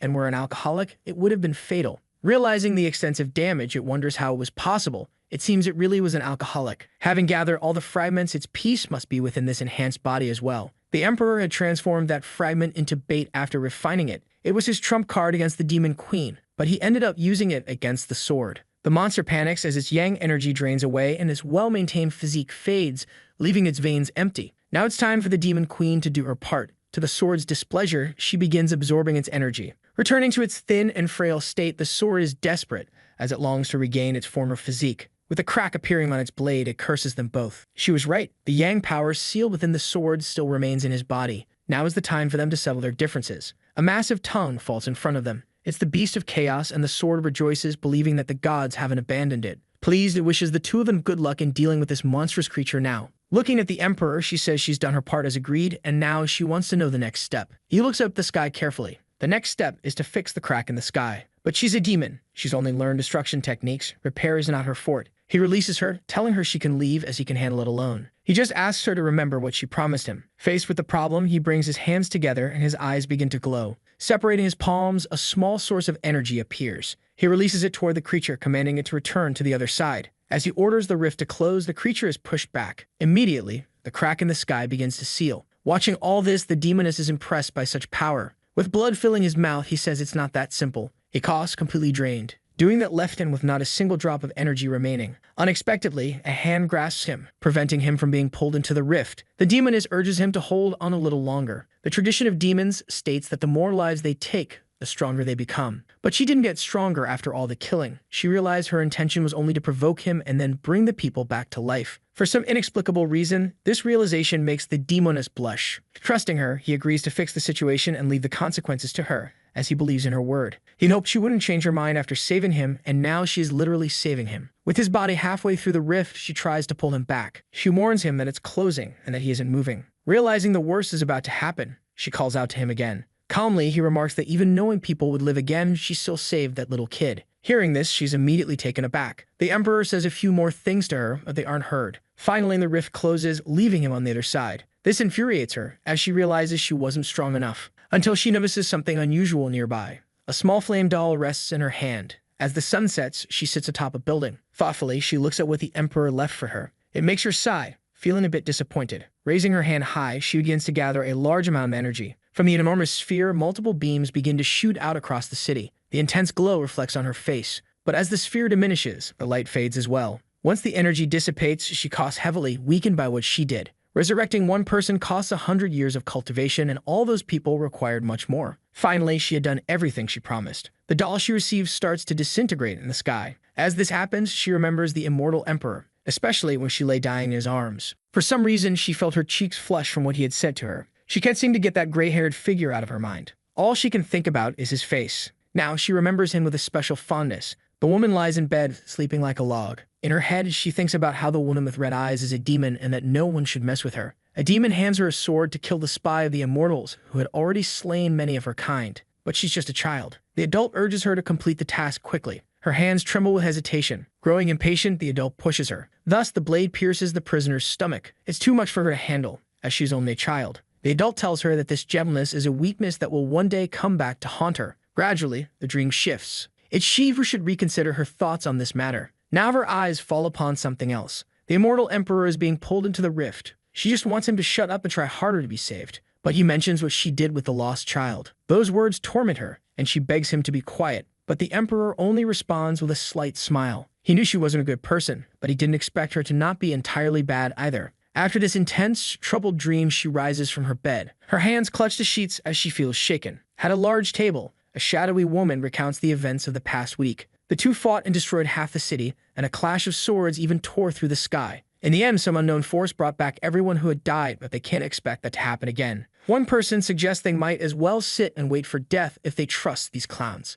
Yang Qianyu questions what else they can do decides nothing. The Saint Yachi finds it hard to believe that a sword slash could split the sky and open a rift. The sword saint feels embarrassed by this narrative, as she's unaware of any such technique. Lag Sinren tells her not to feel that way, as no immortal could create a hole in the sky. The guy who's into body modifications mentions that old man Zhao was wiped out with a single blow, and they wouldn't stand a chance either. Yutang, with her ample attributes, asks her grandmother if the people there had gathered just to complain. Grandma Bayan tells her granddaughter to be more polite, as she has already spoken with another elder about how they plan to handle this issue. Since ancient times, her clan has overseen the oracles, the arms of the divine path that govern the world today, defending the righteous way and eliminating heretics. But the oracle left an enigmatic message. They must drink this tear and do what is right, and they sealed it without knowing its effects. The blonde wants to know what this tear has to do with them and their plans. Her grandmother recalls that when Yutang arrived at the temple, she had so many wounds that her chances of survival were slim, which makes Yutang ask how she's still breathing. The seal they had placed broke, and its contents fused with her. She is now the daughter of destiny from the heavens.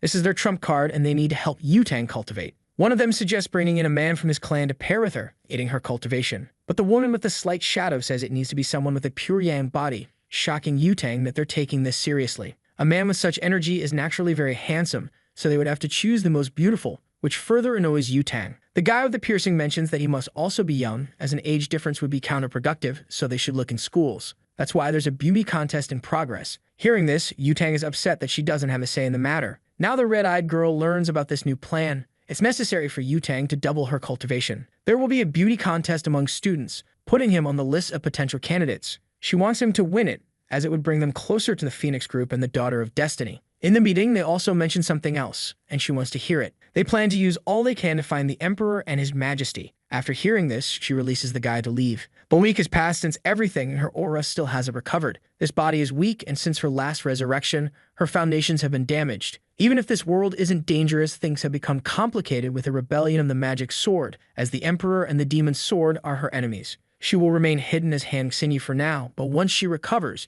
she will pursue the sword first. She says she'll keep the pot, and the man tells her to move to the next counter. He also asks if she likes monarchs, which embarrasses her. A small girl with foxy ears greets her master. She asks if he's all right, but the young man is meditating, deeply focused. However, he had instructed her to keep an eye on Yutang with the paper doll, so she summarizes the meeting's events. She didn't hear everything clearly, but she mentioned the beauty contest and how they want to double Yutang's cultivation to face the demon queen. Additionally, they're searching for her master and the demon, so he dismisses her as he needs to focus. The use of forbidden techniques affects his mortal body, making it feel as if he has no power left, so he must keep Lin Mo under the radar for a while. He makes a precise move on the board. His opponent has lost to him once again. She acknowledges this but thinks she only let him win because he was kidnapped because of her, believing that a mortal would never truly beat her. She recalls that she promised him a wish if he won, assuming it would be something like going out together or something typical. To her surprise, he says that's boring and suggests they discuss it another time. She hadn't played well today, she seems sleepy and shouldn't wash her face before coming to school. This infuriates her, as she tried to be nice to the mortal, but it only inflated his ego more. She vows never to let him win again. A young woman greets Lin Mo, mentioning that she hasn't seen him all day. She says there's a beauty contest and she and her sister would have voted for him, but he's not on the list. He finds it too tedious and has no interest in participating. It's hard to believe that someone so vain would find a contest like this boring. So she thought that he was actually playing hard to get, so she decided she would be the one to sign him up for the contest. It seems that organizing such a contest at schools was way too easy. So far in the first place belongs to a smelly nerd with visual impairment. She refuses to marry this clown. Until, among them, she came across Lin Mo. In front of her phone, the girl called her friends over to see something. It was a video of Shen playing the guitar. The guy's charisma made them a bit wet. In their mouths, of course. But she said they were animals, devouring Lin Mo with their eyes. Wisely, one of them pointed out that the same person criticizing had liked and saved that video. Not to mention she even downloaded it to watch later alone in the dark, which is very suspicious. Trying to defend herself, she said they were just classmates and it was merely sympathy on her part. Ready to stir up trouble, her friend said she knew the girl desperately wanted to sleep with Lin Mo in the same bed. She shouted back that she would love to do that because he's handsome, fit, and well-endowed, and if she was being honest, it shouldn't be a problem. From afar, two envious boys called her superficial, but in truth, they wished they were the target of that attention. He swore he would win the contest, spending 8 hours a day taking care of his photos. Lin Mo had already surpassed him and in first place was an immature clown who looked like a pet shop animal. He said he would work even harder, but his friend brought him back to reality, saying he didn't stand much of a chance. Someone mentioned that the great Shen Lishan was there. The androgynous and feminine boy with a genetic visual deficiency walked through the corridors being harassed. Then he said he was done for the day, because now he wanted to talk to Yutang alone. She thought he might not even know the real reason for the contest, but she was curious to know what he had to say. With a different voice, he said he hoped to continue receiving their support. But Yutang noticed this change. The boy approached with some cookies he had made for her, but his voice changed when he asked her to try one of them. But she refused to eat anything that clown made as he looked like someone who didn't wash his hands. She left calling him disgusting, but she noticed that the voice effect produced by the divine demon didn't affect her. Perhaps it's because she is the daughter of destiny. Yutang was definitely irritated, feeling disgusted by the guy with glasses. She knew he was a cultivator using this ability to get attention from girls, and she didn't want to join him. But he was already on her grandmother's list, so she might not be able to tell her who he really is. While she sat at the table, her friend said Lin Mo had shown up. It's too rare to see him alone. Shen has been attracting all the girls lately, and Yutang had forgotten he was in second place. Her friend said she should go talk to him, which made her blush completely. She was so embarrassed that she hadn't even thought of it as a possibility, because they are just friends and nothing more than that. However, she didn't finish the sentence. Her mouth refused to say they were just friends. She remembered when he playfully punched her in the side. In fact, they are just a pair of friends. But that's not what her memories tell her. She quickly remembered his shirt being open, revealing a modestly defined chest. Her friend said she didn't hear her properly and wanted to know if they were just classmates. However, saying that with a nosebleed was not convincing at all. Thinking about what she felt for that boy, she hurried out of the cafeteria. Yuving walked down the corridor, completely immersed in her conflicting feelings. Some boys were about to talk to her. Her goal was to take better pictures of him, because without that, it would be hard to beat Shen with his voice ability. She had access to the best photographers in the city, and Lin Mo certainly wouldn't refuse the invitation. But as soon as she made the offer to him, he refused immediately, and he even said that if she was so idle, she should get a part-time job. Not to mention she was just bothering him. She should find someone else to do that. And there's an even more important reason. He thought to himself that he wasn't feeling well and needed to spend all of his free time cultivating. But to her, he said he had recently been kidnapped and preferred not to trust girls. This last explanation seemed plausible, and she accepted his words. At the gym, she punched the punching bag with all her strength. Thinking about the situation, she imagined it was all her fault, because she had promised to protect him. She had told him everything would be fine. But in the end, it sounded like she was lying. Because of that, he no longer trusted her, and there was nothing she could do about it. It was a situation that filled her with rage. Thinking about all this, she started sobbing uncontrollably. Imagining marrying that disgusting, almost blind guy was worse than death. She soon became angry again and began beating the punching bag. A woman with huge biceps and a masculine face asked why the gym was empty. The attendant said Yutang had reserved the entire facility for herself today. Since she arrived, she had taken off her shirt and started hitting the punching bag, and she hadn't stopped since. A wealthy girl who paid for this, and she's just a student. She had wanted to fight someone for a while, and this was a good opportunity. The guy said it was a bad idea because the little girl was angry with life. But the woman said she didn't care and even suggested giving the girl her money back because she didn't mind. Approaching her, she said the girl wasn't bad but lacked endurance, and she introduced herself as the personal trainer of the gym, Ha Yun. The girl told her to leave, otherwise she would beat her up. Full of attitude, the juice-drinking friend said if the little girl didn't keep her promise, she would be a big coward. Outside, bystanders watched as her body flew out of the first-floor window. As if that wasn't crazy enough, the blonde girl jumped through the window, ready to fulfill her promise of beating that woman up. No one knew why they were fighting, but it looked more like a one-sided beating. Her mask had fallen off, and the person begged the young cultivator to spare her life. Removing the mask, she wanted to know why she was wearing it. She had a scar on her face, and the blonde said it didn't make any difference. She was teased either way. However, she still had unfinished business and hoped to beat her up as promised. She promised that if she touched her again, things would be different, and she would end up with a cement block at her feet living with the fish. A policeman finally arrived since there was a report of a crime in progress. Seeing the scarred woman, he recognized her as a notorious pervert with a bounty on her head. She could abuse an 80-year-old man. Thus, the blonde went from villain to hero in the blink of an eye. In addition to receiving apologies from the bystanders, she also received the reward for capturing the fugitive. As if that wasn't enough, she was even interviewed for doing something so heroic. The next day, she was once again in the cafeteria with the same feeling as the day before. Her friend thought Yutang had called the red-haired girl over to talk about what she did with the fugitive, but that wasn't it. Every time she went out alone, she either earned money or met handsome guys, and her grandma said she needed to find a partner soon. So she wanted to know if she could use this luck to capture Lin Mo. But Lin Mo was known for being cold and calculating, and he recommended that she date Shen instead. Meanwhile, the other one couldn't stop coughing because she had choked. She was confident and only wanted to know everything about him, what he liked, what he disliked, his daily routine, blood type, address, nothing too invasive. It seemed that Lin Mo was the best friend of the red-haired girl, almost like a brother. If she wanted to know more about him, she had better start handing over coins because nothing comes for free. This made the blonde smile at her audacity. If she said something useful, she would get 500,000 yuan. But if she talked nonsense,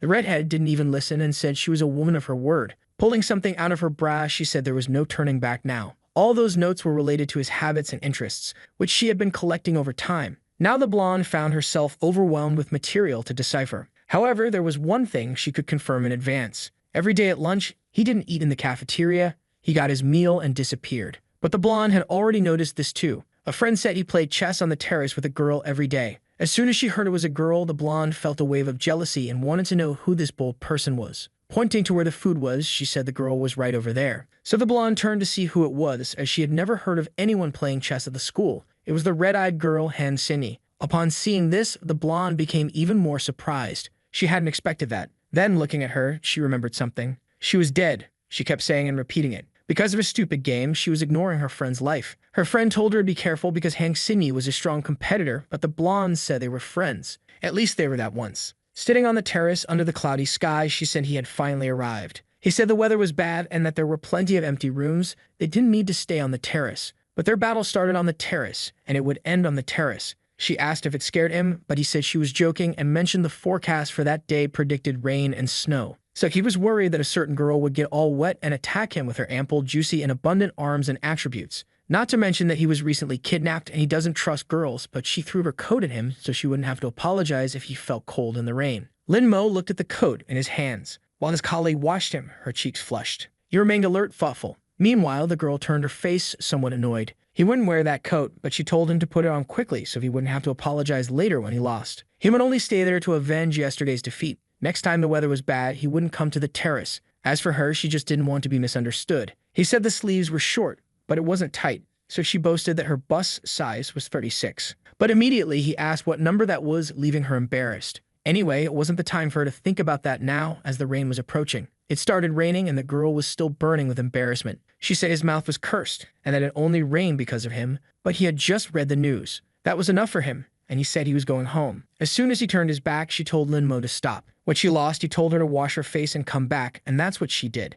And now it was raining. Today they would play no matter what. Trying to be spontaneous, she invited him to play because she needed to beat him today. Looking at him, she felt annoyed because of the expression on his face. Irritated, she told him to go home if he didn't want to play with her. The girl stood in the rain, her clothes becoming transparent, feeling upset with Lin Mo. After venting, she looked at him discreetly. To her surprise, Lin Mo agreed to play, but only one match. Now it was his turn in the game. Realizing they were about to play, she looked at him a bit happier. Only to say that, actually, it was her turn to play. Because she was so powerful, she spent much of her life being feared, never having a friend or anyone she could trust. She was prepared to be the queen of demons, to commit genocides and lead. She didn't need to feel affection for anyone, but she managed to feel that in this world. Someone who accepted her spontaneous invitations. Someone who wanted to do things she liked to do in her company. For the first time, she felt joy in doing something like that. He sneezed, and the little girl wanted to know if her master was okay. He said he was fine and wanted to know how the Dark Gate was doing. Everything was fine. She had published all the sinan she had received from him, and 8 had already been sold. That way, there would be compasses for her to find yin energy, so the demonic sword wouldn't dare to be so aggressive. She should hide everything related to cultivation at home until the wall that was destroyed could be repaired. Suddenly, a woman appeared, calling him by name. She wanted to know what he had done with Yutang, as she had received several gifts from her,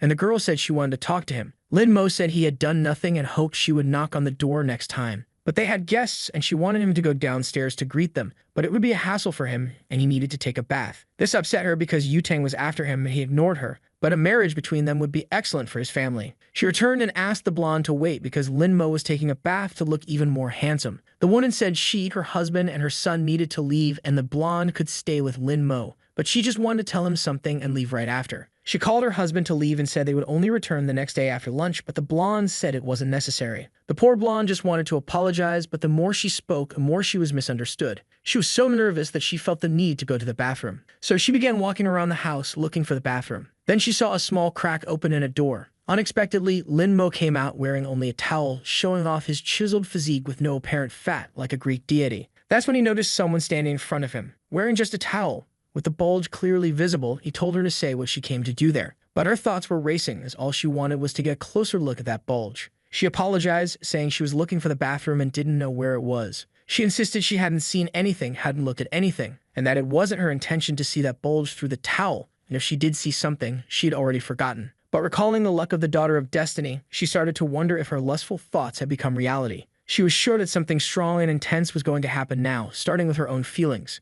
Now she wasn't sure what she was feeling in her chest. Gathering courage, she told Lin Mo that it was still too early for them to do this. Unfortunately, she didn't finish her sentence, as she felt something strong in her chest. It was a punch from Lin Mo, determined to defend his purity from voluptuous women. He had mastered the technique of protecting his innocence skillfully, and he didn't know what she wanted, but it was better if she took care of herself. Back in the room, they had a slightly healthier conversation. The blonde wanted to apologize for being unable to protect him the last time, but for him, that was Yanhui's fault, not hers. Still, the blonde had bought many gifts for him as an apology, hoping he would accept them. He said it wasn't necessary, but if she wanted to pay for the wall repair, it wouldn't be a bad idea. Since it was already late, he needed to rest, and if she was done, she could leave now. So she left his room, carefully closing the door. Outside, she leaned against the wall, frustrated with their interaction. Slowly, she started sliding down the wall, until she sat on the floor. This wasn't the feeling she wanted in her heart right now, and she began to recall all the moments she had shared with Lin Mo up until then. It made her sadder than she expected. Inside the room, he continued doing his pure boy activities that only exist in fictional narratives.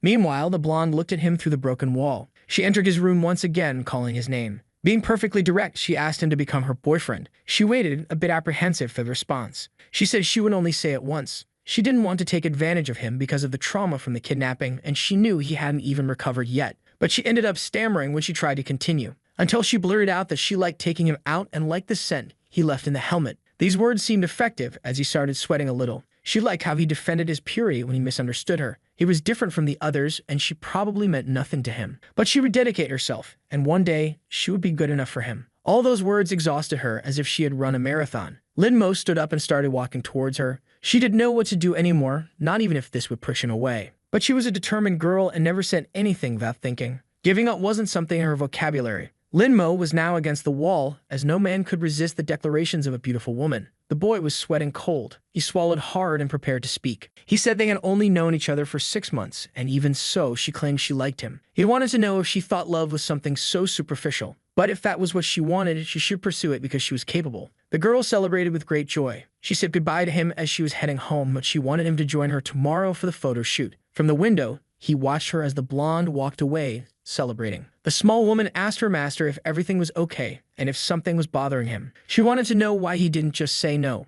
She was the daughter of destiny, with all the luck in the world. Even if he was strong, he couldn't stop her. And even if he said no, the heavens would help her get what she wanted. But love isn't just a matter of luck. However, if luck touched his heart, which had been alone for 10,000 years, then there was no reason to stop it. This was definitely something to think about. Love-struck and simple people are just as foolish as anyone else. The next day, they told him to look at the camera. Now he is well-dressed and posing for photos. In another outfit, he strikes another pose. This time, he's dressed as an athlete. The blonde says these clothes don't capture his essence, and that the school uniform suits him best. It doesn't make sense to him, but the blonde insists on the school uniform for reasons she doesn't say out loud. Now he's wearing more formal attire. Finally, they reached the voting results. Lin Mo won, but they didn't know his immediate background, so the boy would need to be tested. One of them wanted to know how they would do that. The redhead was in charge of this, and if she was worried, she should show him to them. She immediately remembered the blonde and the reaction she might have. She set the meeting for the next day at the hotel, at 6:30 in the evening. However, they never said whether they would attend or not.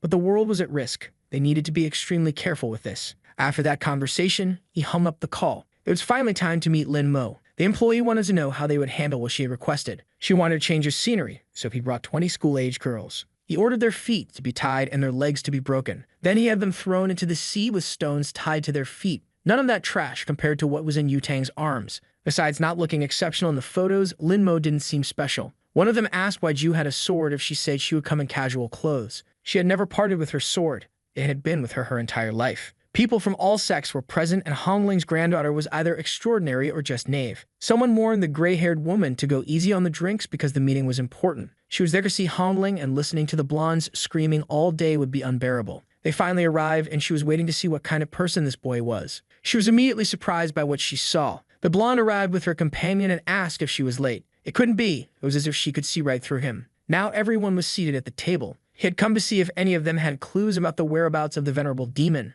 and also because the blonde asked him. But from what he could see, he wouldn't be able to count on the help of those women with lascivious gazes. The old woman said staring at the boy like that would ruin their reputation and asked Yu-Tang to introduce him to them. She told everyone he was her boyfriend Lin Mo, but he clarified that they were not that. He skipped the individual introductions, saying he would eat and leave. The gray-haired woman said he was quite the treat. She asked Yu-Tang's puppy if he would like to stop eating and have a private chat with her. She heard he liked tea and would like to offer him some tea that only she knew how to make. The aroma was that of golden silk tea. The dishes in front of him were mediocre, and you should try the delicacy she offered. The blonde immediately sensed something suspicious. She noticed a bit of powder fall from under the woman's nail, possibly party powder or something else entirely. The blonde stood up immediately, asking the mischievous woman what she had put in the tea. In her defense, the slay one said that a lady from the Xiao family shouldn't tarnish her innocence over something she didn't do. She claimed she hadn't put anything in the tea, and if she did, she would cut off her own head and present it as a gift. But if she hadn't done anything, she demanded to borrow her boyfriend for a few days. Hearing this, the blonde was filled with rage, genuinely furious.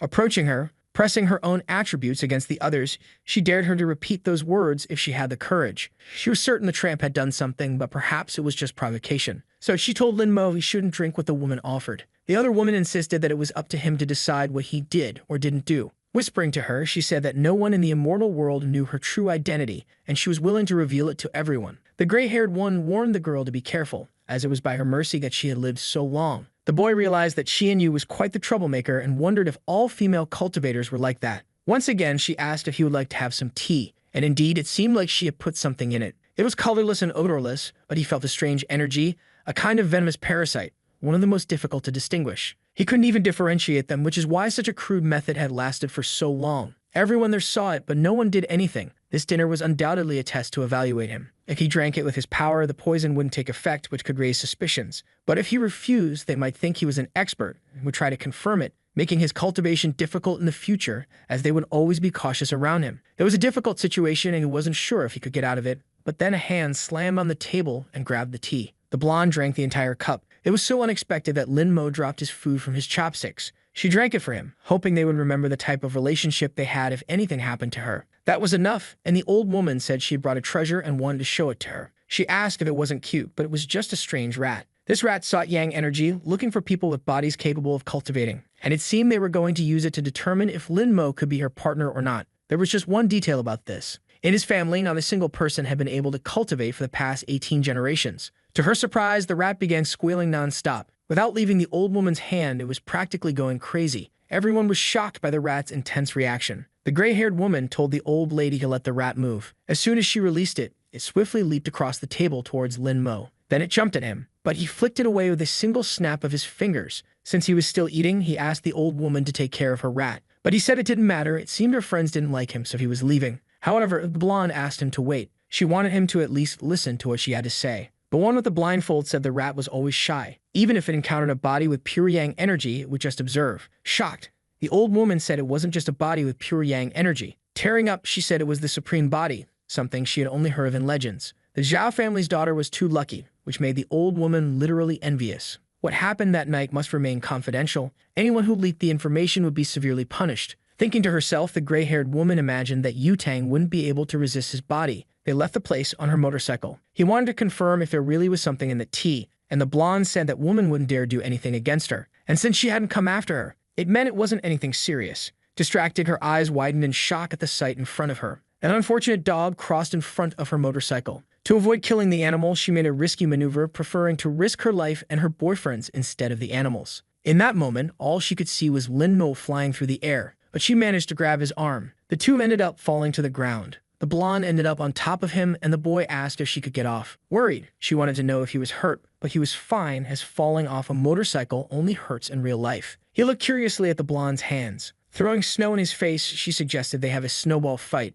The poison she drank caused some effects. Childish behavior was one of them, along with facial redness and extreme heat in 9 out of 10 cases. A poison that removes behavioral filters, making the victim susceptible to bullying others or having very lascivious behavior. Thinking about this, he looked at the stunning woman who seemed eager to sit on his face. So he agreed to play for a while, as long as they didn't take too long. It reminded him of the past, when he was asked to play all day. Normal people could take a break, but as a cultivator, he shouldn't. She knew that with demons around, he wouldn't do that. In fact, she had been waiting and waiting for him all this time. She was upset. He still wasn't an immortal emperor, but the elders said he had the potential for it. The girl wanted to know how long it would take him to reach that status. Until he attained immortality, lived in paradise, became an emperor, and defeated the demons. Anxious, she really wanted to know how long it would take. 1,000 years, 10,000 years. If that were the case, it was possible the world would end long before. Besides, it was possible he would never marry a mortal like her. All she wanted now was for him to dedicate half an hour of his day to play with her in the snow. After that, she apologized for putting him in a difficult situation. She told him to go on and be the hero he wanted to be. Perhaps in the next life, they could meet again, who knows? Because she will keep bothering him to enjoy the snow with her. The monstrous sword says this generation of cultivators is foolish. He shouldn't have given that place to weak mortals. Since the Demon King doesn't care, he's going to destroy that place. The girl crawls, the air is so heavy she can barely breathe. As soon as he gets close to her, the monstrous sword strikes with force. But the Emperor appeared to protect her. Angry at what the sword had done to the place, he launched a strike with his own sword. The monster was irritated because, despite being a demon sword, they had sent a novice to deal with it. He said his brothers would arrive soon and the sword wouldn't be able to escape. But the demon sword wanted to know who was faster, him dying or his brothers arriving. The battle continued with violence amid the burning village. A single blow had been devastating. Then he realized there was something worse than his wounds. The girl he had protected was now flying through the air. It was too late. The demon sword was eager to take her life. But then he noticed something was happening. His feet were being held. The monster told the novice he had been fooled. All his attention was focused on that woman,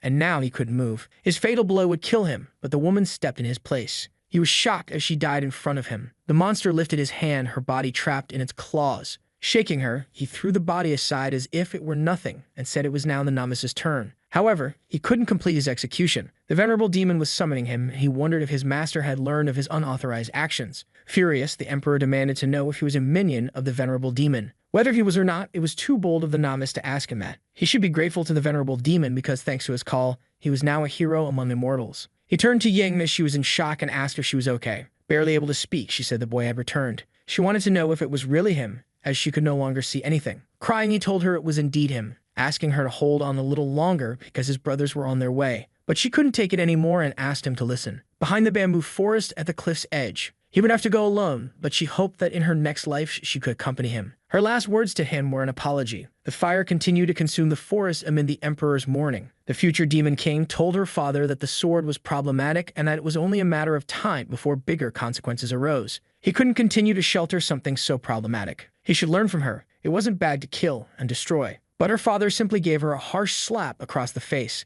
Killing insignificant people or killing bandits is the same thing. Her weakness would cost everything their ancestors fought for, and perhaps she wouldn't be the next venerable demon. He remembered her requests as it was snowing, and how he never had time for that, until his eyes met something. Looking at the moon, he recalled what she used to say, that if he kept practicing, his hair would turn gray. His memories made him cry, grieving. She told him to be a hero so they could meet in the next life. Now the one standing before him was the blonde. But he remembered the promise of his first love, that she would keep bothering him to play in the snow with her. All he wants now is to stop lamenting and not continue making the same mistakes. The blonde looked at the screen puzzled. She ended up encountering something unexpected. She needed to read it carefully. Wei Qian had attempted to take her own life and succeeded. She mourned for this woman. Soon after, another message appeared on the computer. The person wasn't well and was canceling that gaming team. Now she was furious with Han Xinyi. All of this was undoubtedly her fault. If it weren't for the blonde, she and Xinyi wouldn't have ended up in this situation. Almost losing consciousness, she lamented for Wai Qin. Meanwhile, the ominous woman wanted to know what would happen if the blonde ceased to live right there. But she apologized as she hadn't imagined her family would put so much pressure on her because of a tournament.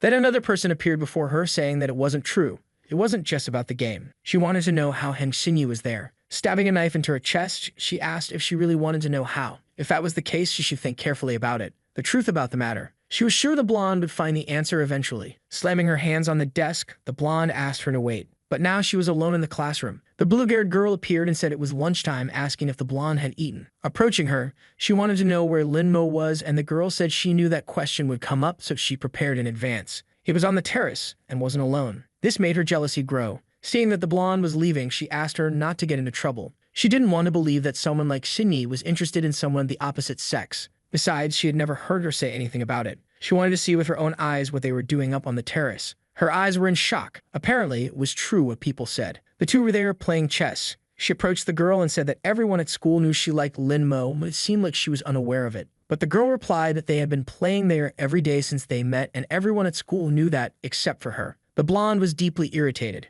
Since she was there, she had something to ask her. Something related to her older sister. But the brunette said the question made no sense because neither she nor the blonde's older sister had anything to do with her now. She knew she was at fault, but she just wanted to know why she hated her so much. The brunette stepped even closer to her. Staring directly at her, she said the blonde knew nothing. Curious, she wanted to know what she didn't know and asked her to tell her right away. If she cared so much for Wai Qin, she should search for herself. With her current strength, it shouldn't be difficult. The blonde said that if this was a bad joke, she would make her regret it. Touching Lin Mo's shoulder, she asked him to come with her. He could play with her, as she was good at it too. But the brunette held the blonde's arm while she did, leaving Lin Mo and the blonde perplexed. She didn't want their chess tradition to be broken and said the blonde was being too friendly with him. So if the blonde said she was his girlfriend and wanted to know what the brunette was, and she replied that she was the only one at his level in that game. Standing up, he said he didn't belong to anyone, and if they intended to talk, he would leave. Before he could leave, the blonde grabbed his arm. If he was going, he would go with her. Finally, he told Yu Tang that she was being very childish. She told him he could go and tell the teacher then. But the blonde didn't know why she felt this way every time she saw Lin Mo in that woman's company. Then Xinyi grabbed her arm. This immediately sent the blonde into a fit of rage. It was the second time she had grabbed her like that. The brunette wanted to know if that was a problem, as she didn't care at all. Furious, the blonde said she had already told her that she liked Lin Mo. Burning with jealousy, she wanted to know if she was trying to steal him from her. The brunette said she was tired of the blonde harassing a boy like him. Manifesting her aura, she said she wouldn't repeat herself, and the blonde had better let go of her immediately. This irritated Xinyi, as the blonde was just a daughter of destiny, whatever that meant. But the blonde's irritation kept increasing. Her aura grew even stronger as she was upset that an ordinary girl dared compete with an immortal. Thus, her energy manifested more and more. However, she started to get a peculiar feeling. Her hand was now embedded in a massive rock. It was as if she was facing an enormous mountain. She couldn't move a muscle and had no idea how that could be possible. Knowing the brunette for so long, she couldn't believe she could also be an immortal. Now she watched her with much more curiosity. Nearby, Lin Mo realized that things were getting complicated. He now doubted who Xinyi really was. After the incident, the blonde rode her motorcycle deep in thought. It didn't make sense for Xinyi to be a cultivator, but she would now focus on discovering the truth about what really happened. On the phone, someone told her they had obtained the recording she requested and that the incident involved, but she interrupted them, asking them to send the video immediately. Until then, there hadn't been anything suspicious in the recordings, and she hadn't suspected anything. Since her luck was increasing, that dream must have had a meaning, and now she needed to see it through to the end. Watching the video, she noticed something. It was the building near where the accident happened. In the recording, she could see Xianyu walking, and she recalled the veiled threat she had heard from her. Xianyu was attacking mortals again. This time, she wouldn't forgive her. Inside a club, some guys mentioned that it was a privilege to be with the immortal from the Yang family. Focused on her phone, she told them to interact with each other and not to bother her. It seemed her mind was elsewhere. From what she had researched, Lin Mo was an ordinary person, but she suspected his past might have been concealed. A supreme body of pure Yang energy. It made her furious that the blonde had obtained something so valuable. A loud impact struck the door. It was the blonde arriving full of rage. The blue-haired guy wanted to know what brought her there. She slammed her hand on the table with the recording. There was something she needed to ask Tianyu. The gray-haired woman said that her family members never changed and that the blonde never had manners. Then she ordered her lackeys to leave. Only the women and the blue-haired guy remained. The blonde wanted to know why she had been with the girl that day. She looked down cynically. She said she didn't know what the blonde was talking about. Since she didn't want to tell, the blonde decided to refresh her memory. In the past, Wai Qin was part of her team, and they had made it to the finals of the spring selection. The team they defeated in the final was called Heaven's Gate. The gray-haired woman asked if she was supposed to be impressed already. Angrily, the blonde ordered her not to lie. She knew that Qianyu was the leader of that team. Out of jealousy, she had injured Sinyi and killed Wei Qin. She did it just to spite the blonde and satisfy her sick pride. Qianyu placed a mocking hand over her mouth. She sighed after hearing everything. Then she started laughing uncontrollably. But the blonde, taking the situation seriously, asked why she was laughing. Qianyu said Yutang was really adorable. She then lit a cigarette patiently. Back then, she was bored and formed a team that ended up losing in the finals. She didn't know anything about the other team and only found out now that it was the blondes.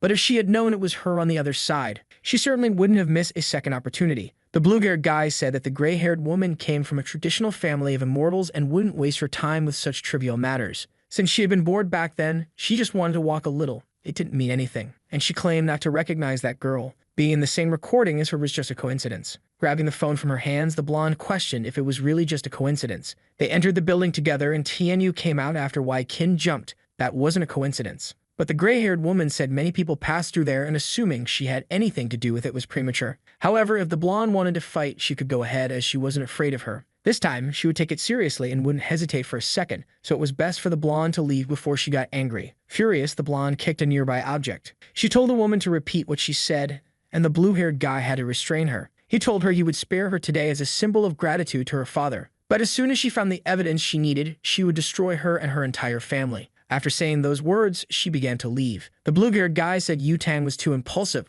but what she said was serious. With a cold look, the gray-haired woman asked if he didn't believe her. That wasn't what he meant, but it had been a turbulent year, and it wasn't wise to upset the family that supported them the most. Continuing to smoke, she told him he could go and that he didn't mean to wait for her. So he left, commenting that they were all rude. The girl remained alone in the room with her cigarette. Making a call, she ordered them to find out who leaked the recording and to kill the person responsible immediately. After saying this, she slammed her phone on the table. Indeed, she invited the blonde, but she didn't mind killing a few mortals now and then. This time, she would do it simply, brutally, and without scruples. She's determined to kill the blonde once and for all. At a restaurant, he looks at the attendant. She seems to be showing him the options available. Looking at the fried crabs on display, Lin Mo says that's what he ordered. Hearing what he said, the girl confirms that's correct. Lin Mo wants to know why he received something different then. She explains that it's a special menu prepared by the blonde and the cook had never seen so many refined ingredients before. To Lin Mo, it's completely unnecessary. Standing nearby, the blonde, visibly upset, said as she heard what he said. She explains that it's a delicacy from far away and she'd like his help identifying the ingredients. Since she asked for his help, Lin Mo reluctantly agrees. She claps her hands enthusiastically, delighted by his response. The blonde instructs the cook to bring the other dishes as her friend won't eat there. Knowing that Lin Mo likes to eat in peace, she prepared an empty room for him to have his meal. In response, he simply says she doesn't need to do such meaningless things anymore. Hearing that, she grabs his arm and he glances at her from the corner of his eye. It's not meaningless to her. It's a gesture full of meaning. She's madly in love with him and hopes to deflower him one day. It's filled with meaning and numerous intentions. Hearing her words, he is a bit surprised but then gives her a slight smile. If that's how it is, he's fine with it. As Lin Mo walks away, the blonde notices a pair of feet approaching. She's immediately surprised by what she sees. It's the brunette, inviting Lin Mo to play another game. The blonde steps between them, suggesting they start in the room she reserved for him, and if he wants to play with someone, he can play with her. Seeing this, the brunette comments that the blonde is always like that, assertive, carefree, and always causing trouble for others. She extends her hand and gestures around. There are several students watching what's happening because lunchtime gossip is irresistible. She explains that she did all this so Lin Mo could have peace, but all she's managed to do is draw even more attention to him. Not to mention that her body was hurt because of the blonde. After hearing that, the blonde shouted that enough was enough. She shooed the onlookers away, telling them they had nothing to gain by watching and didn't need to stay. After that, she sighed deeply. She finally admitted that she had analyzed her problem with her older sister and knew it had caused her pain. She was aware she had caused trouble for her and understood why she was hated. There was no way she was handing Lin Mo over to her rival. Nor did the brunette want to give up her chess partner. As the two argued, Lin Mo announced that he was leaving. The truth was he was deep in thought about the brunette's nature. Seeing him leave, the blonde tried to get him to stay. However, the brunette extended her arm in front of her. She asked her not to cause more trouble for Lin Mo. Yutang said she didn't care, she was a cultivator too, but she shouldn't use the game as an excuse to stay close to him. If she liked him, fine, but she shouldn't interfere. However, if she was getting close to Lin Mo just to take revenge on the blonde and hurt his feelings, things would get complicated for her. But that wasn't the case at all. Completely blushing, the brunette said she didn't like him. They were just chess partners, nothing more. Hearing this, the blonde let go of the brunette's collar. Since she was being honest and had good intentions, the blonde would let it go. She made it clear that the brunette was no competition for her because she could offer Lin Mo everything, and she wondered what the brunette could offer him. Without hesitation, the brunette said she could play chess with him, which silenced Yutang. Holding her head in her hands, she said she couldn't deal with it anymore. Now she was alone on the terrace without her friend. She reached her hand out across the chessboard. Playing alone was definitely boring. She had played alone for decades, but this time it was the dullest session of her life. She looked attentively at the terrace door. After what happened, he still hadn't arrived. And she remembered what the blonde had said to her about what she could offer Lin Mo. Indeed, she didn't know how to answer that. All she could offer was a cold terrace and a game of chess. Since she had recovered some of her strength, the cold didn't bother her, and Lin Mo, being just immortal, had been playing with her in the cold without complaint. This left her in shock, as the venerable demon seemed to care about a mere mortal. But as a demon king, if she took the world for herself, she could offer everything to Lin Mo. While she was lost in thought, she heard the door open. She immediately went to see if it was Lin Mo arriving, but it was only a small creature. She didn't know what to think. The cultivators here were weak, and the only real threats were the immortal emperor and the demon sword. Leaning on the railing, she thought some more. In thousands of years, she had never felt this way, anxious, and she wondered if he had gone to the room Yutang arranged. She figured that young people of this era were sensitive, and that maybe he had gone there because of what happened earlier. However, she didn't know why she was thinking about him so much. He was just a chess partner. What the blonde said had made her think. She didn't like him, and she hoped Lin Mo didn't misunderstand her feelings. But she decided she would explain herself soon to avoid any misunderstandings about how she felt. When he answered the phone, she introduced herself. He said he knew she was a good girl and would find someone better, then hung up the call. That was definitely not what she expected. Throwing the phone on the ground, she muttered that he should listen to people before jumping to conclusions. So the video ends here. If you don't want to miss the next part, activate the notification bell, and see you next time on Tob's channel.